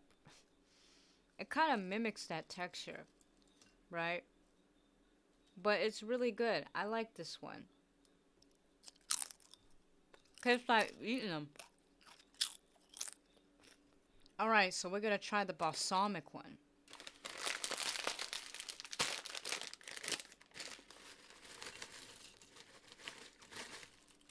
Okay. This one doesn't have any pepper at all. It's like looks like a light barbecue seasoning on it, right? Or a seasoning of barbecue, I'm not really sure. But it just looks like a chip with light seasoning. Alright, let's try this.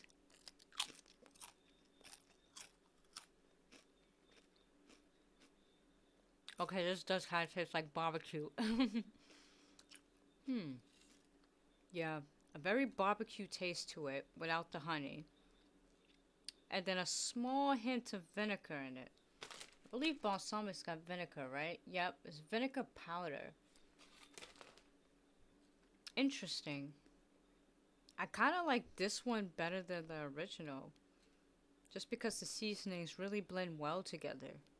Yeah, I like this one. I'll put this one first.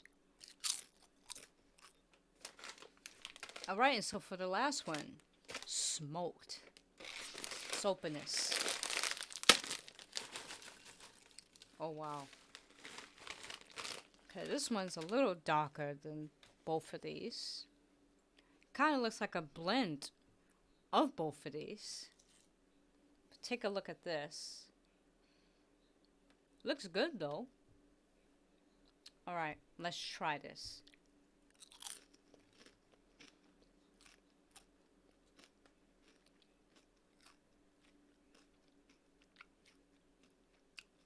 Jesus Christ. What the hell is that?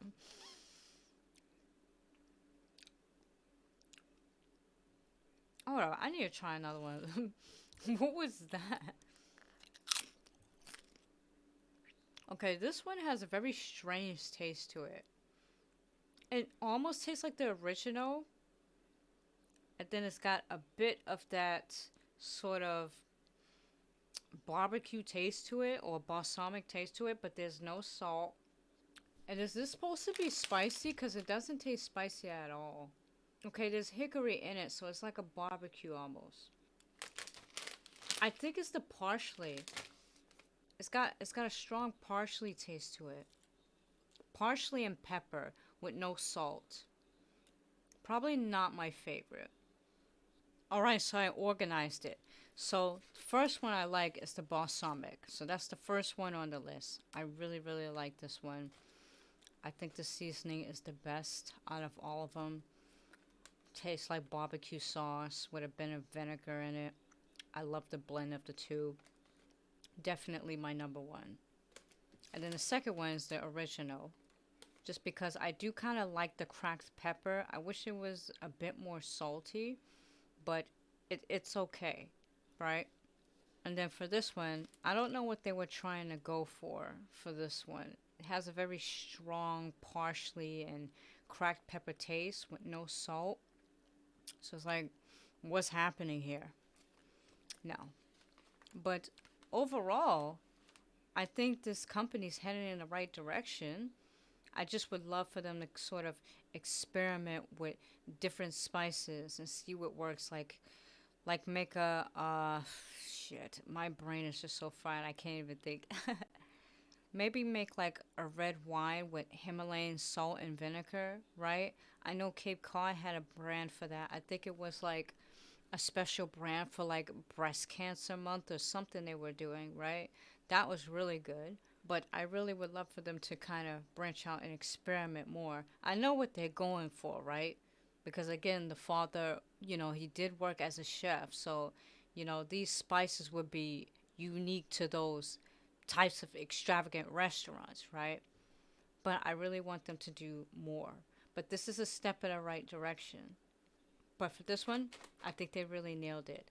If I'm not mistaken, when I saw people try this, a lot of people were saying that the balsamic one was their favorite, like out of all of them. So that tells you right there that they did something right. But good job, Symphony. I wish well on your growth, and I would love to try more of your new products if they come out. All right, let's get something a little more sweet in our system. Next one, Cajou Creamery. Plant-based frozen dessert. When I saw this online, I'm like, what? A black-owned ice cream business? Seriously? I didn't think it was possible. I'm not saying that there aren't any, but of this magnitude where like it could be shipped at your house, I didn't think it was possible. Like I had to dig deep for this, right? Dig deep. It's the same thing I had with the Native American video I did back in, I believe, mid-November, right? When I was trying really hard to look for like Native American snacks. Like, they were so hard to find. Go check out that video if you have a chance.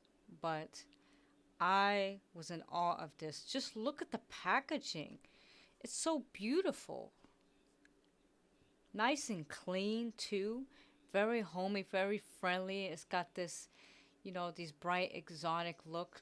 It sort of gives the vibe that, oh, I'm on vacation at a warm place and I'm trying this ice cream out. You know what I'm saying? Like Mexico or something. I don't know. So Cajou Creamery is a plant-based ice cream company from Baltimore, Maryland. It's created by husband and wife Nicole Foster and Dwight Campbell, who wanted to make an ice cream alternative after their firstborn was experiencing respiratory issues during his premature birth, which was exacerbated with the use of dairy. And so with Nicole's experience as a foodie, as well as holding a chef food certificate, and Dwight being a former chef for over 10 years, they decided to come together to create this plant-based ice cream. It's all handmade, dairy-free, gluten-free, soy-free, no artificial coloring, and uses clean ingredients with the support of responsible-based vendors they source from. What I love about this product is that it's named after the foods that they've tried during their childhood or places that they vacationed with their children and they tried. So that's fascinating. All right, we gotta pick one. There was one that I saw on here that I wanted to try. Where is it? Okay, let's try the baklava because I love baklava. So I'm going to put these over here, right? Hopefully they don't melt. All right, so we're going to try the baklava first. Oh, man, it's melted. Look at that. It's melting. Jeez. Look at that. It's got this green thing in here. I guess that's like the seasoning or the spice they put in here. What I really would have liked is if the top was sealed, right?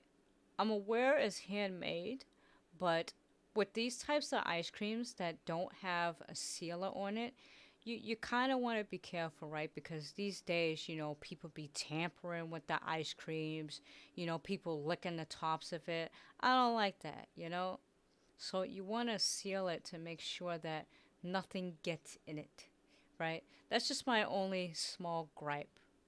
But I assume they avoided that to reduce the use of plastic. But still, I would have loved something to seal this. All right, let's try this one. Even though it's melting, this is the baklava flavor.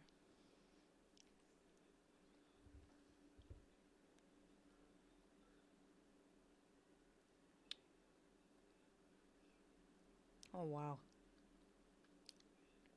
Wow. I like this. Hold on.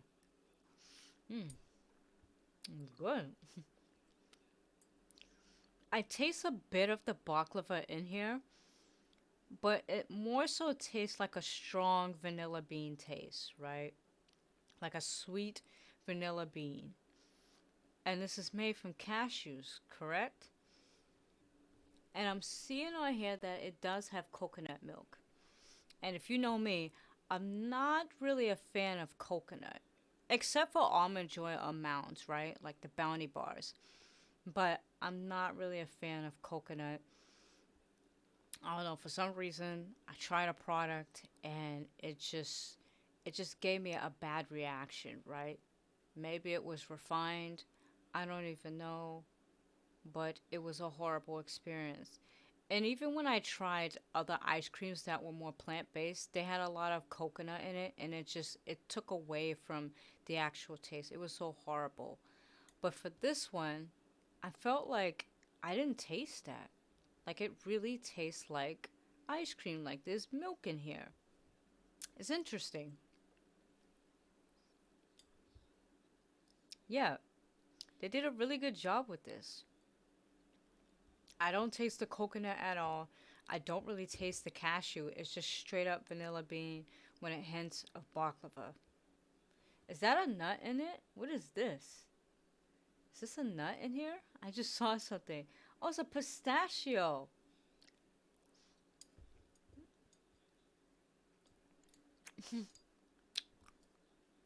Oh, wow. Okay. Okay, well, that really works with this. I think they should have put more. I don't know, they kind of cheat with it. That's why there was this green stuff in here. That's the pistachio skin. Right? Yeah, it's pistachios. You know what? I just looked on the ingredients again, and I think the reason why they have that vanilla bean sort of taste is because they put dates. Dates are really good in a lot of sweets. If you blend it right, it's good in shakes, you know, it's good in ice creams. It really brings out that flavor. I don't know why a lot of companies avoid it. It's a good sweetener. But yeah, this is really good. My only gripe again is that I wish they put on a plastic top to protect it and that they were pretty cheap with the pistachios. Put more pistachios in this. I love nuts. All right, next one. Horchata. Ugh. Yeah, they're all melting. I gotta eat these quick. So this is what it looks like. I don't know if it would look different on these cameras, right? But from my perspective, it's got this very light sort of ivory color. It's interesting. All right, let's try this.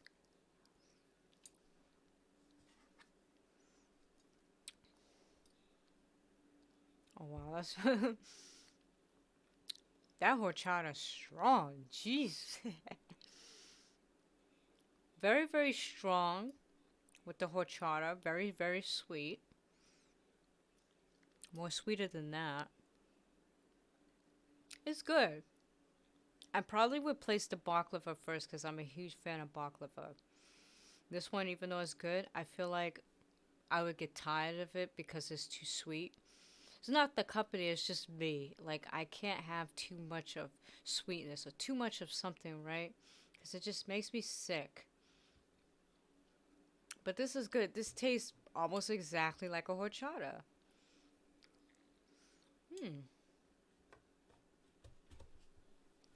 Okay. So far, so good. I'll put this here first. All right, next one. Cheesecake. Yeah. Oh, what? Okay, I didn't read the whole thing. Vanilla and blueberry. So these are the blueberries in here. I'm pretty sure it's actual blueberries blended in here and it's not like food coloring or anything. Okay, the texture really does resemble a coconut ice cream, right? Because coconut ice creams tend to be a bit light and kind of like a slushy, right? I know there's cashews in here, but just by looking at it from this view, yeah, it's not like a milk ice cream, right? It looks too transparent. I don't know the right words, but I can tell when I look at it. All right. So this is the cheesecake, vanilla and blueberry.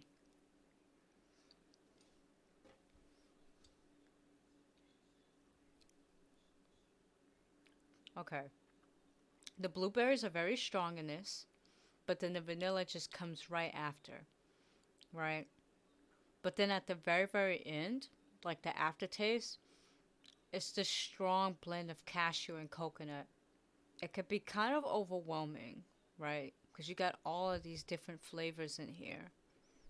It's not bad, it's just one flavor comes in, then the other comes in. It's like, what's happening? But it's good. It's probably not my favorite though, right? So I'll probably put this in front of the horchata, like right here. All right, next one. Cortadito. I hope I'm pronouncing this right. Coffee. Now, I love coffee ice cream. My favorite coffee ice cream, oh, excuse me. My favorite coffee ice cream is Haagen-Dazs. No one can beat that. Not a single coffee ice cream. Well, I would hope not. The coffee ice creams I've tried did not live up to the Haagen-Dazs coffee ice cream. It did not. So, I don't know about this. Will it be better than Haagen-Dazs? Let's see. It's got a very light look to it. You know, coffee ice cream is usually darker, but this one's very, very light. Like a light beige. Alright, let's try this.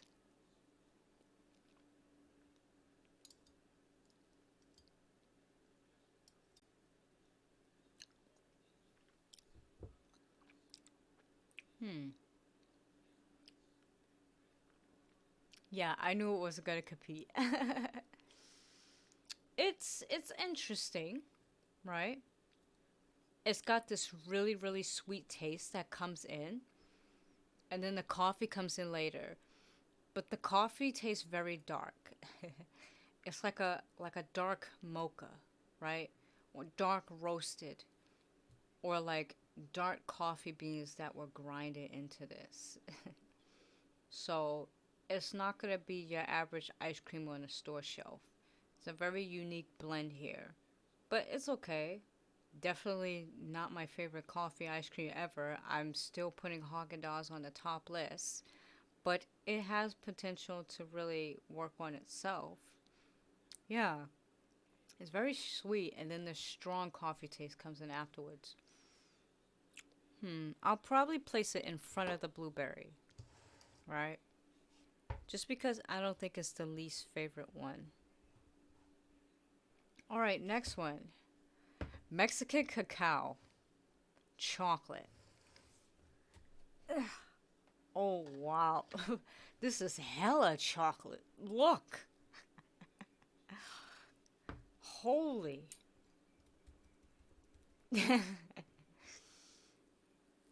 Okay. I have a feeling this is going to be like our dark chocolate, right? Like very, very dark. And maybe a hint of like spice to it, right?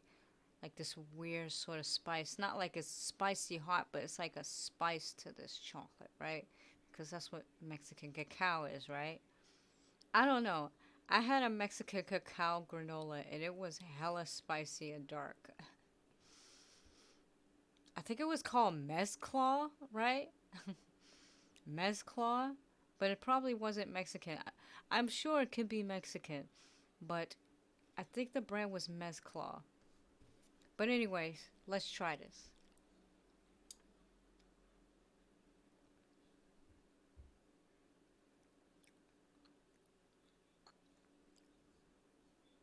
You know, this tastes like chocolate pudding. It tastes like chocolate pudding as far as texture. Maybe because it's melted, but it's just the way they blended this. It's got the texture of chocolate pudding. And then the aftertaste, that strong cacao comes in. Like I can tell this is cacao. Yeah, it's okay. Probably not my favorite, right? This is not going to be your commercial store shelf chocolate ice cream. Completely different. But it's okay.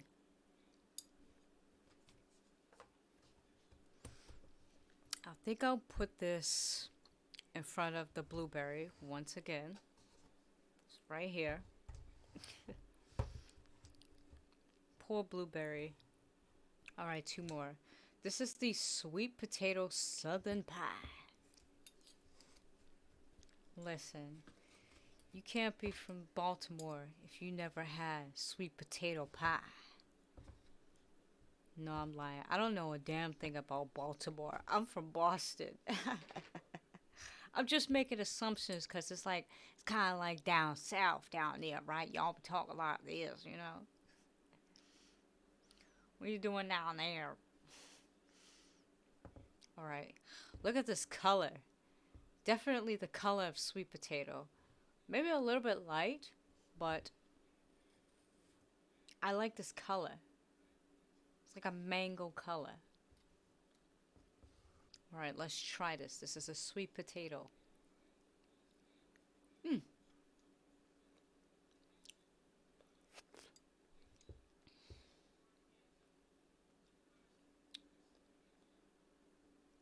Okay.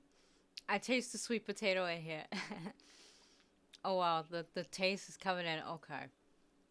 It's like the sweet potatoes my mom used to make for Thanksgiving and Christmas. And it's just right too, because some people don't know how to make sweet potato. Like the sweetness comes in, it's like a vanilla beans taste, right? And then the aftertaste is that strong sweet potato. But luckily, I like sweet potato, so this works. I love this. Hmm, where am I gonna put this? I'll put it in front of the horchata, right? Because I still love the baklava. So I'll put it here. All right, and for the last one, kulfi is coconut and cardamom. I don't know if I would be a fan of this coconut because, like I said, I'm not a fan of coconut. I don't know. But let's give it a chance because so far, you know, oh shit. So far, the ice creams have been really good. And look at this. It's a hella light color. It's like a slushy white. What? All right, let's try this. This is kulfi.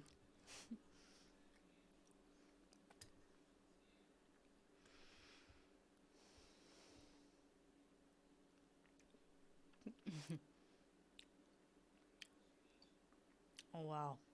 The cardamom is strong in here. Absolutely strong. Like Jesus Christ. I feel like cardamom is one of those things where it can work, but then it cannot work, right? Like you have to use it right. Otherwise, it can make or break a recipe. Because some people just throw a lot of shit in their food and it's like, what the hell is this? I made that mistake before making like some type of Indian tomato recipe and I put too much of this and it just made the whole thing spicy and it just like I done fucked up. But it's an interesting blend. I don't taste much of the coconut. It's just a strong cardamom taste. A sweet egg cardamom, if I should say. Yeah, it's interesting. I don't know if I like it or I don't like it, right? Like it's good for like it's good for what it say it is, right? Because you can taste it literally in here. But I don't know if I should like it as in it's my favorite. Does that make sense? I hope it does. It's like with the Tabasco popcorn. Not my favorite because it's too spicy, but it tastes exactly what it says it is. Hmm. This is a hard one. I think I'll put it in front of the blueberry. I know. Just because I appreciate that it says it has cardamom in it and it lives up to that. So starting from here, this is from my favorite to least favorite. Don't get me wrong, like they're all good in their own way and they all live up to what they claim they taste like, right? But I just feel like baklava is the number one. Like I love baklava. I love the taste of this. This one is just my absolute favorite. I knew it was gonna live up to the potential. And then for this one, I love the sweet potato. I've always been a sweet potato girl, right? Could be because even though I'm from Boston, you know, I have family from all around, right? I have family from down south, they're from Virginia. Then I have some family that live in Maryland. So they're pretty much all over the place, right? I got my aunt that lives down in Florida. So my mom kind of traveled to those places, especially Virginia, right? And then just learned from them and then took it up here, then would cook for the family, and then I learned from her and try the best I can to replicate it, even though I think I'm a decent cook. It can never live up to her cooking. I think every person can argue that their food is not better than their mother's. But it reminds me of that, my childhood, right? And I think that's what's unique about this product, right? Because of the names, right? And how each name, like I said earlier, represents the different foods that they tried when they traveled, from their childhood or, with their kids. So that's my connection, these two here. The baklava and how I used to work for a bakery. And then the sweet potato, reminds me of my childhood, how family would come together and then we just eat all this food, this soul food. Alright, I'm doing a voiceover because I was interrupted in this video. And then the third best one on the list is the horchata. And how it's nice and sweet and it's just different. And it just reminds me of my love for exotic foods around the world. And then the next one is the cortatito. I hope I'm pronouncing that right. Although not my favorite on the list, is better than the last three. I just felt like the rest of them were just way too strong in flavor and I just couldn't handle it. But overall, I really enjoyed these ice creams. I think this company did a wonderful job as far as packaging and really living up to the taste of what they claim to be. I will definitely recommend this company to anyone, and I'm definitely buying that baklava again. Alright, so for the next one. Amazing. Look at these beautiful colored granola packages. And we got 5 different flavors here. We have oatmeal raisin, we have original, we have lemon bar, what's this one? Caribbean Delight, and cranberry orange.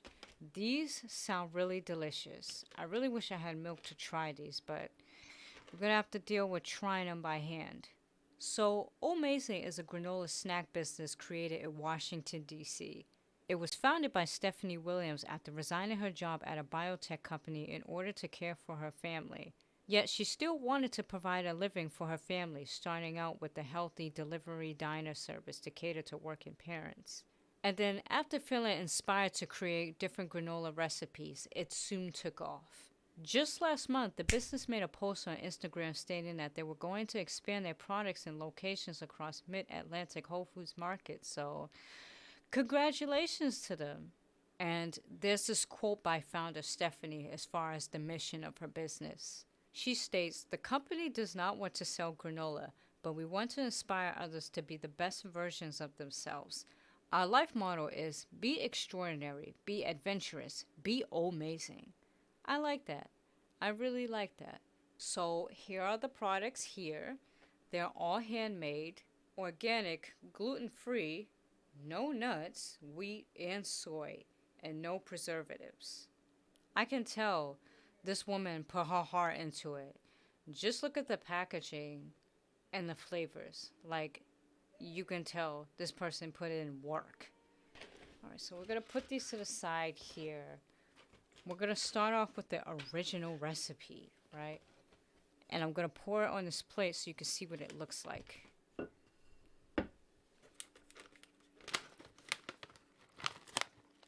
Oh, wow. They're like little chunks here to eat. Alright, so these are it here. So this is just the original. Let me see what's in here. Okay, there's butter, cane sugar, pumpkin seeds, water, flax seeds, vanilla, cinnamon, and salt. So it's pretty plain Jane. But look at it here. I don't know if you can see that. Alright, let's try it. Original. Ooh, oh, it's dropping.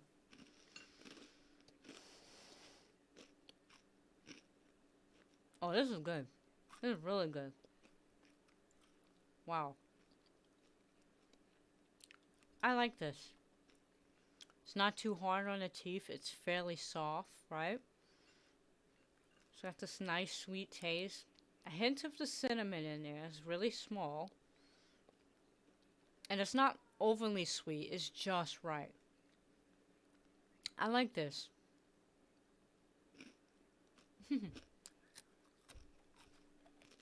Yeah. Excellent. All right, let's try the cranberry orange next.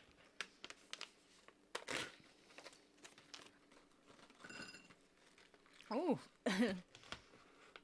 I'm not really sure if the cranberry was supposed to stick on here or if it was supposed to be separate. I really would have loved that it stuck on here.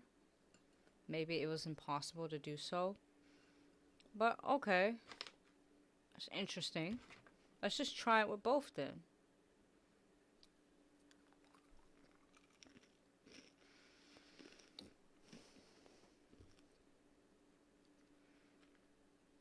Wow. Oh, wow. You know what's interesting? The cranberry orange almost tastes like a Skittle. Like a sour Skittle. But I love it. Was this cranberry like... Okay, I knew it. It says orange oil. Okay, I'm not really sure why it says orange twice, but maybe they kind of sprayed it or coat the cranberry with the orange oil because it's not in the granola, I don't think. Let me try the granola by itself. Yeah, it's not really in here. It almost tastes like the original one. Where did that one go? It's over here? Yeah. It tastes almost like that one. I think they put it on the cranberry here. Right? But it's good. It's good together. I just wish that she put the cranberry inside of here or just made it fit. Right? I'm not really sure why this type of choice to have it separate. Was it supposed to be like a trail mix? Because when I read granola snack, I would assume it's like the granola snack with everything in there, not separate. I don't know. But this is good. I like this better than the original. I just wish that these two were together. I don't know what happened there. So I'll put this in front of the original, like that. Alright, so next one. Caribbean Delight. Caribbean Delight. Yeah, they're all separated. Yeah. Yeah, they're separated. I think that was just the intention, just to kind of make it like a granola. Like it's not perfect, right? Like a trail mix. You just dump it in your yogurt or, you know, make a cereal out of it. But I just kind of wish it was together so I can get the actual taste, right? Because basically it's just a granola that tastes like the original. And then other dry fruit was just thrown in there, right? I don't know. So it looks like this one is a date, right? Is this a date? A small date?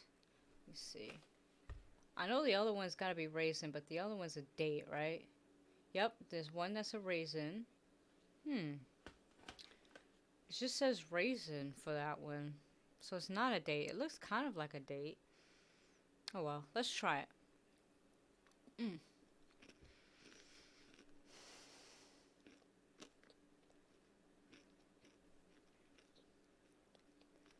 It's good. It just tastes like the original, with just some thrown raisins in there. But it's good together. It really complements each other well. I'm usually not a fan of raisins just because it could be a bit bitter at times. Like Raisin Brands, for example, how it's just very bitter. I like my raisins a little bit sweet. But this works. I think I'll place this in second. So right here. Alright, the next one. Oatmeal raisin. You know, I have a feeling that it might taste like the Caribbean Delight. Okay, we got a big one here. Holy, hold on. Look at this monstrosity one. What? See, this is what I'm talking about. See? Making them stick together like this. Right? I don't know what happened. Maybe it did break off in the packaging. I'm not sure, but this is what I like to see. This here, right? Together. I'm gonna bring the plate towards me because this, I know this is gonna fall apart. Let's try this.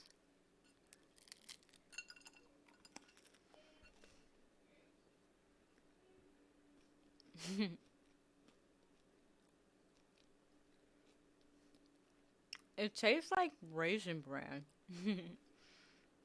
but much more sweeter and better too. I like this. Drastically different from the Caribbean Delight. I thought they would really taste similar because of the raisins, but I was wrong. Oh, this is gonna be a tough one. Shoot. I'll place this in a front. Yeah. Sorry, cranberry orange. It's just, I, I love this. It just works. Maybe because it's together. You can taste everything. Yeah, this is first. Alright, so for the last one, lemon bar. Let's open this bad boy. Alright, there's a very strong lemon smell to this.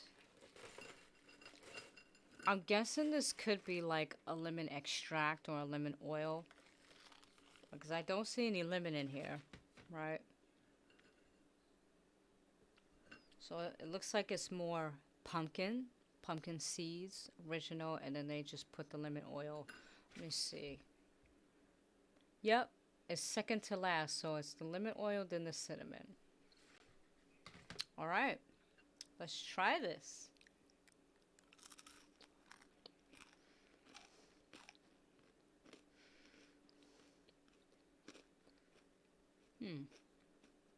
Interesting.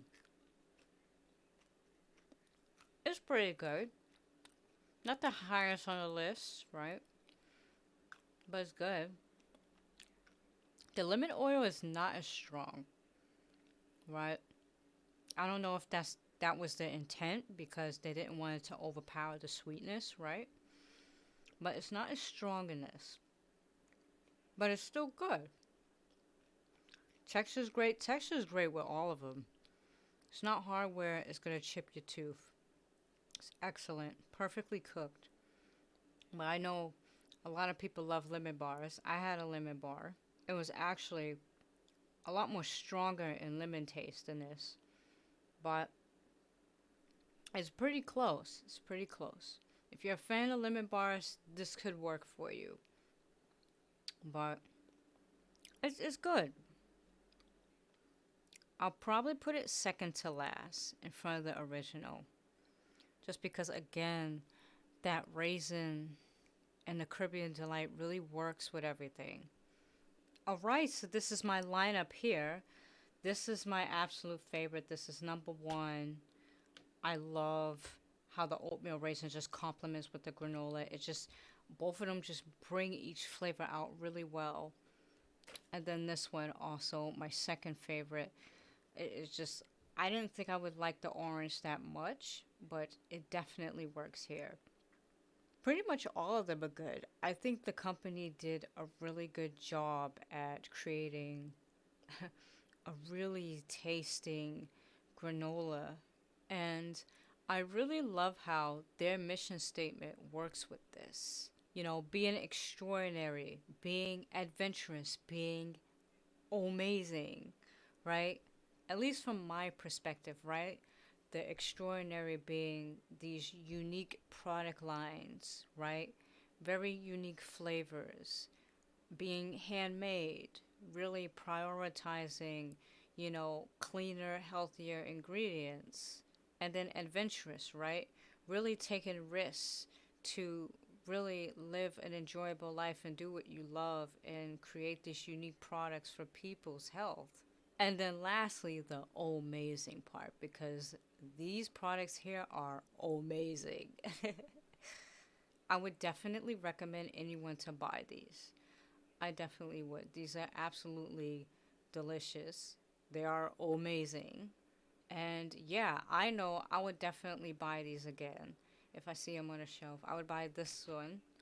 Or maybe this one. Or maybe this one.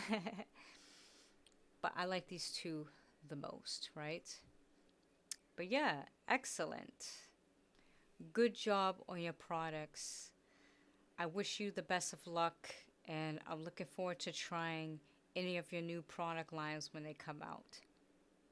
Alright, so for the last one, Golden Krust, the godfather of all Jamaican patties. Listen, I know it looks burnt as hell, but that's how I like it. You got a problem with it, go kick rocks. But anyways, I know many people tried this brand. It's like the most popular Jamaican patties brand. You go to a supermarket, you see this. You see their restaurant, you know it's popping. And I have had their patties in the past, and they hold a dear place in my heart.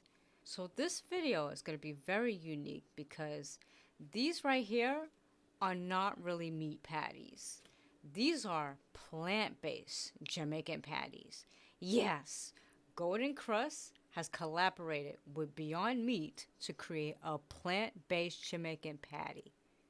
When I first saw this on Instacart, I was like, yes, yes, finally, a plant-based Jamaican patty. I've been waiting my whole life for this. And it's not to say they don't exist, right? But they don't exist in this magnitude, like commercially, right? So I was very happy. And I'm not vegan. Just letting you know, I'm not vegan. I tried going that route and then I relapsed. A whole story behind that for another time. But I do appreciate eating more plant-based products, right? Because the meat these days, I don't know what they're doing with it, but it's been really, really hurting my stomach. So I don't know what's happening. But so far, at least where I live, they have two different plant-based brands. They have the spicy one and then they have the mild one. And yes, even on the back they say it, world's first Jamaican patty made with plant-based protein. I think this is good. This is absolutely good. You know, a lot of brands are always afraid to sort of expand. And I think this is one way you can do it, right? Come outside your comfort zone, you know. You have people's diets changing. They want something new. So to stay relevant, you got to experiment. So I like this. I like this a lot. So a little bit of history about this company, which is very unique.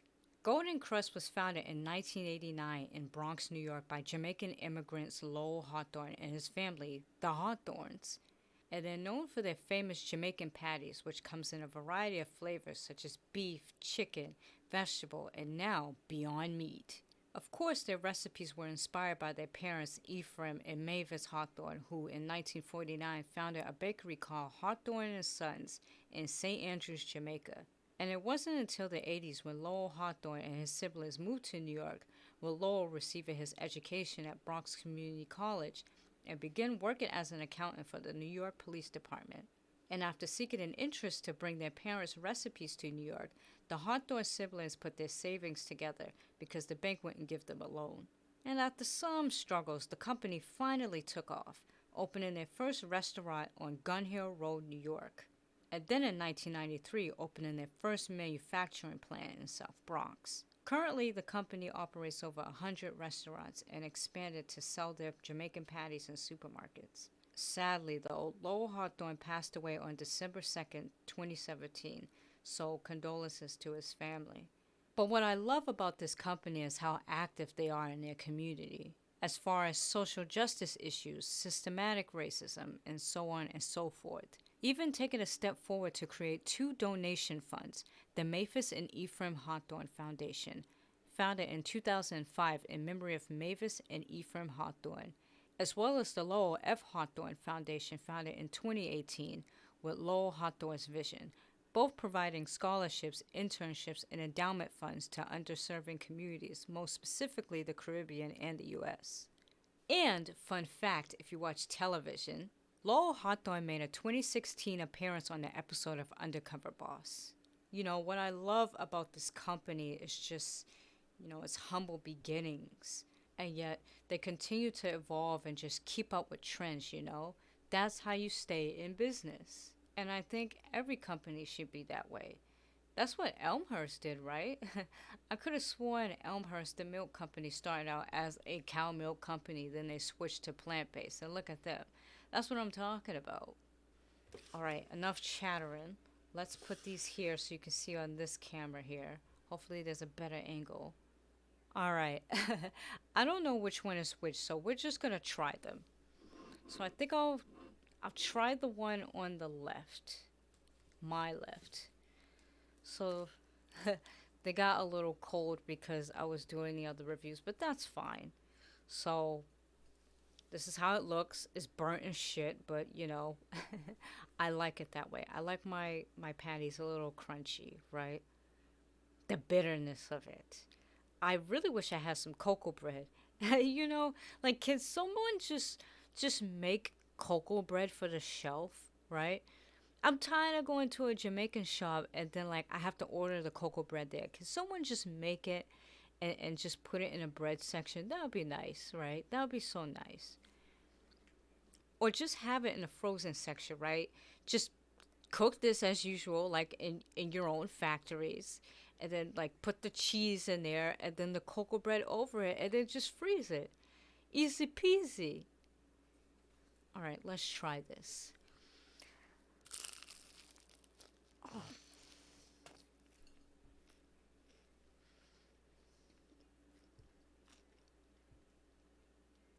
There's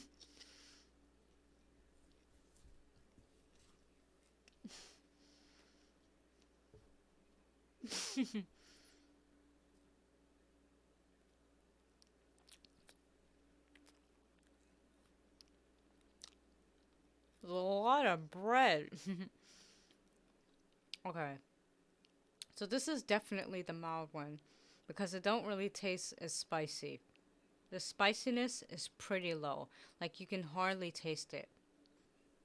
It's a lot of bread, but I like it that way. I'm a bread girl. I love bread, right? The meat inside, the plant based meat, is not going to resemble the texture of ground beef or ground turkey. Absolutely not. It's like a mushed, refried bean. Just the texture of it. Very, very mushy. But it's nice and seasoned. It really is. Like, it works for this. Like, this is something where if you're not vegan or you're not going plant based, you could actually enjoy this. If someone never told you what was in this or what was wrong with it, you probably wouldn't really tell. No, I'm lying. You probably would say, okay, this is a bit different, but I like it. But I like this a lot. Mm. Look at the inside. Look at this. Look at it. You see all those layers? Beautiful. If I had to think what this would go good with, I would just say the cocoa bread. Just because I'm curious to know how it would taste with it. But it doesn't need anything like added specifically to this. I think it's just good for what it is, right? Texture's great. It's good. Mm. All right. Let's try the spicy one. Oh god, here we go again with the spicy shit.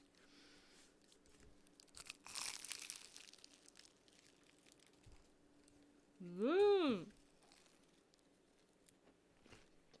Mmm. Everywhere.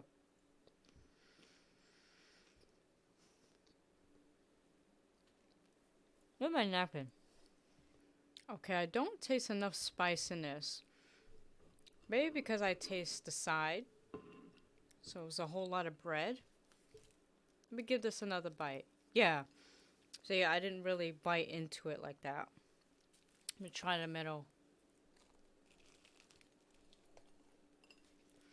Hmm. Oh, now I taste it.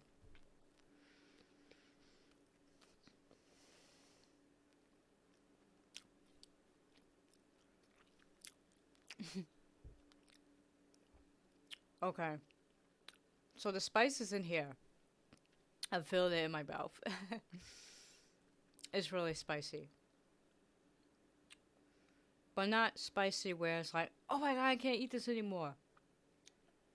I will say for me, if I ate the spicy one more often, I can tell it would hurt my stomach.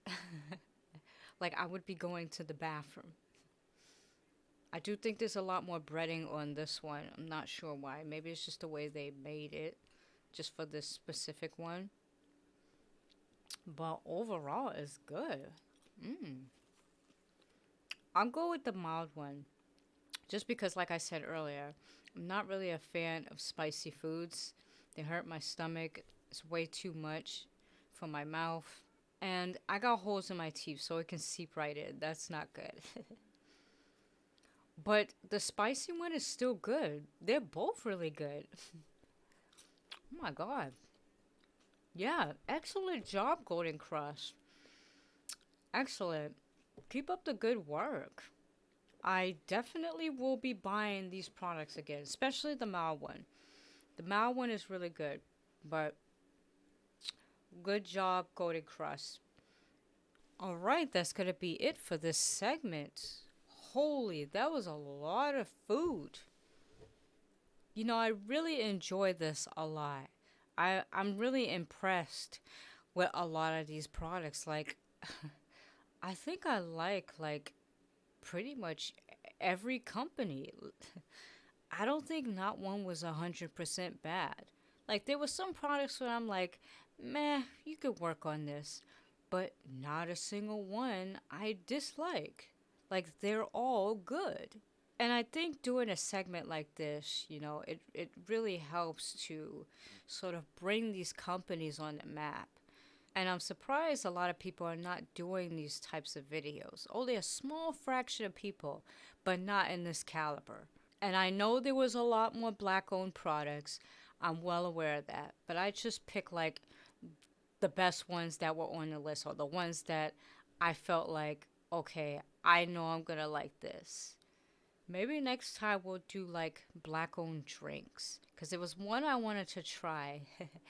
There was one I wanted to try. I think it was called it was by Lovely Tea because I'm a huge fan of hers. I'm subscribed to her on my alternate account. And I know she came out with a tea product line. And then when I ordered these, I was like, damn, I totally forgot. She has her own product line. Oh my God. So I had to change this whole segment to just black owned snack businesses because it wouldn't make sense to just have the tea there and then everything else is snacks. But maybe next time. Maybe next time. But I'm really proud of these companies and, their mission and, just giving back to our community. Like, black people putting in work. We putting in work. But yes, excellent. I hope I can do this again.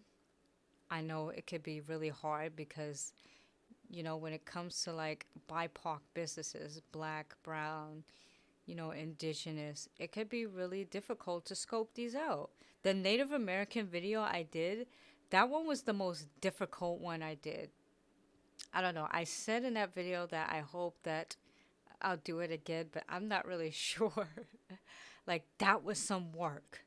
But I will link all the information to these businesses in the description box below so you can check them out, read their backstories, and then, you can go on their website and try their products.